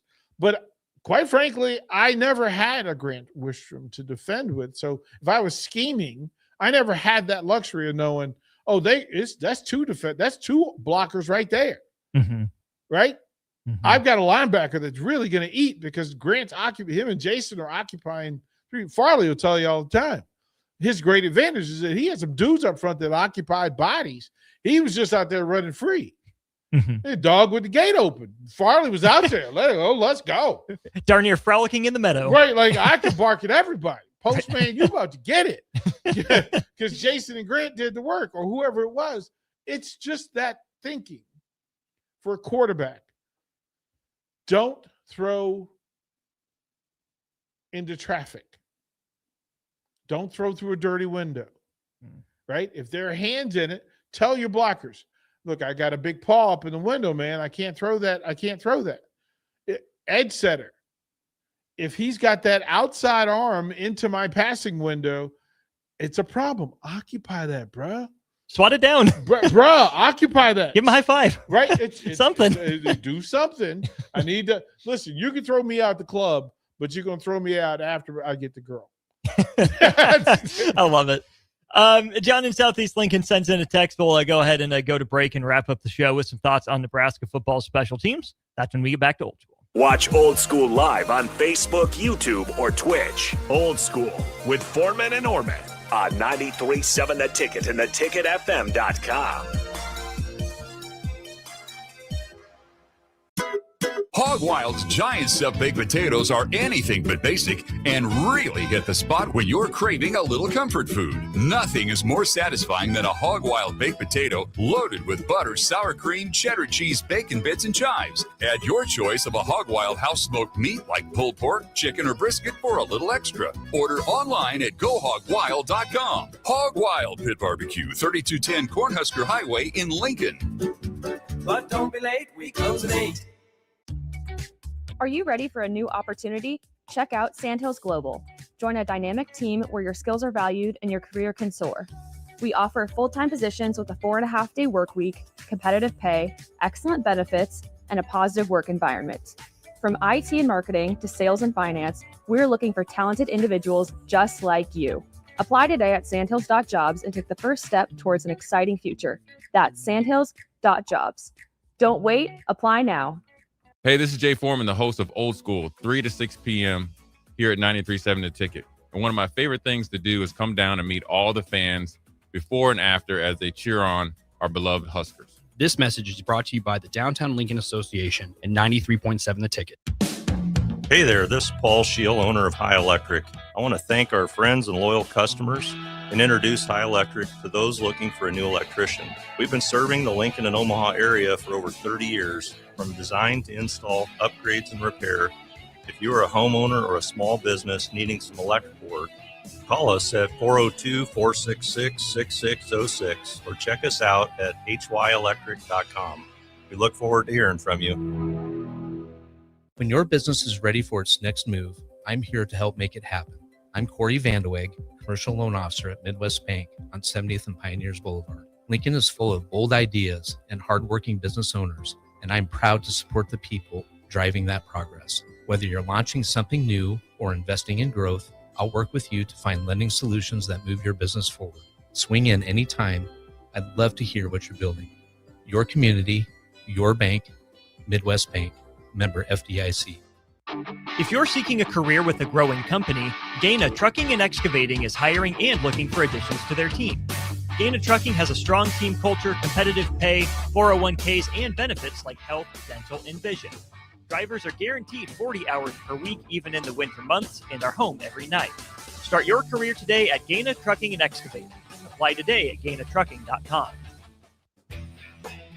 Select Plumbing and Utility has been serving Lincoln and the surrounding area for 14 years, and they're not slowing down. Select Plumbing and Utility handles all your plumbing needs from faucets and water heaters to full renovations, and they can even help with your heating and cooling needs. They're also Lincoln's underground experts, repairing and replacing broken underground water and sewer lines since day one. Contact Select Plumbing and Utility today at 402-560-6197, assuring excellence in every situation, opportunity, and challenge. That's 402-560-6197. Husker fans know a strong game plan makes all the difference, no matter where they cheer from. The dedication fans bring every season is the same dedication that builds long-term financial success. That's why Emeritus connects fans across the country with financial professionals who can help them plan, prepare, and move toward their goals. As a proud partner of Husker Athletics, Emeritus supports fans in every corner of the country because great fans deserve a great future. Emeritus, fulfilling life, fueled by Husker pride. Go to emeritus.com/HuskerWealth for more information. Are you looking for an exciting new way to put your skills to work?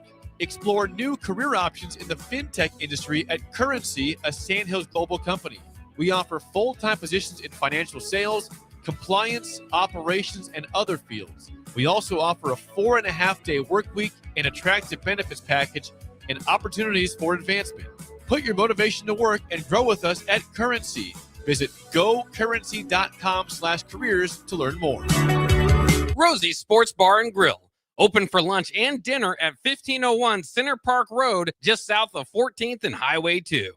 Back to Old School with Foreman and Orman on 93.7 The Ticket and theticketfm.com.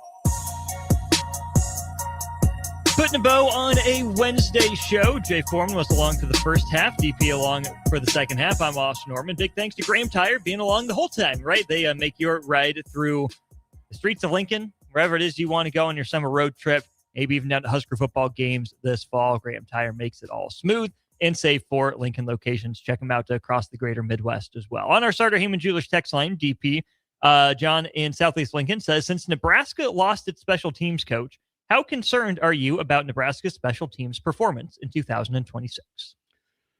How concerned am I? This is where I get Foreman 1 to 7 scale. Does that help? I throw hands. You have talent. Mm-hmm. Williams and Barney give you some hope from last year, right? You saw a kick return. Mm-hmm. But Williams out the door, but you proved it was possible. It's possible. Mm-hmm. Then you tell me that it's a deep wide receiver room. Well, that's who kick returners are. Right. So there's that returning kicker. So you feel good about the punt and kick game, right? Mm-hmm. You feel pretty good about it. And you need blocking, and you need bodies, veteran bodies, and a lot of the depth that you talk about on the roster at skill positions is where it shows up in special teams. Mm-hmm. So I feel 4-ish, good. Is stable, steady 4 or a 4 and ascending? Well, I mean, we don't know. Mm-hmm. I don't know who's returning kicks this year. But if you were to project to the end of the year, would you say by the end of the year you assume it's a 4 and you still feel fine about it, or do you think there's potential that you're saying, hey, that's it better that's be a 7? It better be. That's the only. You think I was working to be a 4 on special teams? Yeah. Ohio State? Yep. Michigan? Yep. Indiana? Yep. Okay, that's the space I want to be in. That's the space. Listen, the days of, I hope we don't suck. Need to be behind. Not Nebraska. doing that. Listen, man, not doing it. I'll throw hands before we live that life again. And it tells me special teams is about doing the basic thing. Don't screw it up. Here's the problem. Mm-hmm. Don't return a ball don't catch a ball that is going to be difficult to catch. Don't return a ball where you don't have an advantage. That +1 we were just talking about. Mm-hmm. If you don't have it, maybe you're the +1. As a kick returner, I'm a kick returner. And guess what? I'd tell them don't block first dude anyway. Focus on the second dude. Mm-hmm. I got the first one. I got the first one. He's mine. First one's candy, bro. And the kicker doesn't count, so now we're at 11 on 9. All day. All day. And quite frankly, again, remember, I need the advantage. I'm only asking you to block a third of the field. Mm-hmm. Them dudes running at the opposite end of the sideline, none of my business. I ain't gonna see you, bro. I'll see you on the highlight reel, but I'm not going to see you on the return. Yeah. Right? Yeah. Like, what do I worry about the gunner on the opposite side of the field? Bruh. Not Nah, a we're not problem. doing no. So, yeah, the belief system is simple that it should be a thing that a winning team excels at. That's what the expectation is. 1562 sends this text. If Maher wasn't a legacy player, people would be standing at the gate with torches and pitchforks for hiring an unproven coach for the position. I don't think I can go there. I think this is a guy in Brett Maher who was on staff last year and learned a lot. Yes, it's his first, full-time coaching gig. But you can't tell me Brett Maher doesn't know about special teams. It's not like he just walks onto the field, swings his leg, and goes off. He's responsible for knowing protections. He's responsible for knowing cadence as a kicker and a punter. Brett Maher played in the NFL for a handful of years. He was an all-conference. It depends on who the kicker is. Now, he also needs to be able to coach it and translate it, but I think it's fine that Brett Maher got promoted. I really do. And Nick Humphreys alongside. Kickers are a different breed. Not all kickers engage. Not all kickers are football players. Not all kickers are students. They're not in there studying film to know how this accountability for the 10 guys that are blocking for him. No, they may not know that. It may be he may have full knowledge of field goals, but not punting or punt return or kickoff return. Yeah. But as a kicker, you know what makes you vulnerable as a kick returner, and you know what makes you vulnerable as being a part of the kick return team. So he has knowledge. To what degree? Don't know. We'll see. Don't know. I wouldn't call it no experience. I would say he's never been a special teams coordinator before. He's never been but most special teams coordinators, Bill Bush was a special teams coordinator until he wasn't. He had never been until he was, and he was that until he was something else. You can reprimand me and shove me in the corner if you need to, and I'm done saying this, but you know who had plenty of experience as a special teams coordinator? Ed Foley. How did that work out for Nebraska special teams the first 2 years? It's a risk either way. Either works or it doesn't. They're in the get it right business. I can understand the trepidation for not wanting to hire a first-time coach. Oh, they need to get it right this year. But what if the first-time coach, the first-time coordinator is the way they get it right? What if the retread wouldn't have worked? There are no sure things, whether it's a 30-year veteran or a 30-second rookie. Just get it right. Yeah, I don't. Again, the special teams, especially as the lead, as the group lead, we don't know what Maher does as a leader of the special teams group. The rosters, the schemes are those. We just don't know. We don't know. We didn't know Foley's when he got here, and he had 30 years experience. Yeah. We didn't know what he was going to do when he got here because he didn't know what kind of talent he had here. Right. I mean, there's a speed return game. There is a straight line, a physical return game. Which one do you have? Who do you have? How many linebackers do you have to burn on punt return? How many corners do you have? Yeah. How many backup tight ends do you have to protect? You don't know till you know. Again, it's a wonderful theory to think we know it all. Watch it. Let them prove what's right. They will. They will. Todd says, my son was a long snapper at Nebraska when Maher was just helping out, and says he definitely knows his stuff. Okay, so there's one data point from someone who's at least been close. And Chris wants to know, he was a punter at the Huskers for the Huskers, right? More than just that, he was the punter and the place kicker. He did both, did some kickoffs as well. He was both the Big Ten kicker and punter of the year, Nebraska's first year in the Big Ten in 2011, and a two-time Big Ten kicker of the year, 5 years in the NFL with an 80% field goal rate. When he left the NFL, he was the only guy to have made 2 60-plus yard field goals in a single season, and the only guy to make 4 for a career, held the franchise record for the Dallas Cowboys in terms of longest kick and most points by a kicker in a season. So, correct, he has never been a special teams coordinator, but to say he doesn't know what special teams are about is wrong. It's can he communicate it, and can he get his players to play it? Yeah, I would ask this question. Do you think Pat McAfee would make a great special teams coach? Don't know. Don't know. Literally the thing. Mark Mosley was maybe the smartest kicker I knew. He didn't want to coach. He didn't want to coach. He goes, I'm just not interested in dealing with that, with the psyche, dealing with the routine. I had my own routine. I don't know. I don't know. And I don't think we're pandering for him 1562. I think we're laying out Nebraska didn't make a bad choice. You know, if you're saying we're being unfair, you know, in a positive way, can you admit that maybe you're being unfair and pessimistic, you know, the same way? Well, I mean, and if you say just because we're willing to let it happen doesn't mean we're propagandizing him. Bill Bush was never a defensive coordinator until Iowa. Until he was. Until the Iowa game. That's the nature of coaching. I wasn't a line coach, an offensive line coach. I was a receivers coach. But that was after I was a running backs coach. And that was after I was a defensive back coach. And then that was after I was a defensive line coach. You kind of fit in where you grow where you're planted. And if you know how to coach, if you know to learn schemes and coach it, are you good in game? Prepared? Do you have a roster that fits? What you know versus what you don't know. If you said he's had coaching experience, he's been around the game. He's been on the sidelines. He's been at practices. That's coaching experience. That's far more experience than somebody sitting on the couch. Well, and guess what? He just learned from the guy that it seems like you really liked last year in Mike Eckler. Spent a whole year under him. Side by side. For whatever that's worth. I don't. Again, if you tell me you know, I'm disagreeing. If you tell me you don't know, but you're curious, I could fall in line with that. We're good. But to say he's going to suck, why? How do you know?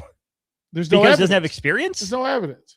Well, when's the last time a rookie came in and succeeded in the NFL or a freshman succeeded in college? Oh, wait, that happens every year. Why can't it happen on the coaching staff? But we'll see. Special teams, you know, a work in progress. Lane Train says, Austin, you stupid, cut to the chase. How many games is Nebraska going to win this year? It's the first day of fall camp. Gosh, dang it. You're not baiting me into that. Don't know. Good try, though, Lane. I'm sure we'll land on a number by the time we get to September 5th. But maybe we won't. Maybe we'll let Nebraska prove it between now and the end of November how many games it says it wants to win, how many games it's worked to win, and how many games it actually will win on the field. So we will certainly keep talking Nebraska football over the course of the next, well, let's do some quick math here, 31 days. 31 days. Let them practice first. Practice? You're talking about practice. For now, we are. Games are for 31 days. DP, thanks as always.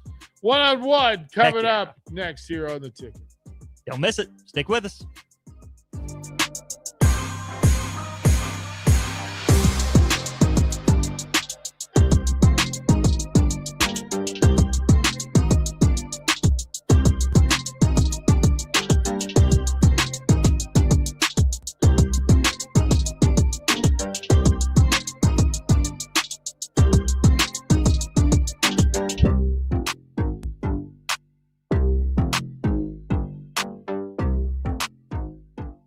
Hey, this is Jay Foreman, the host of Old School, 3 to 6 p.m.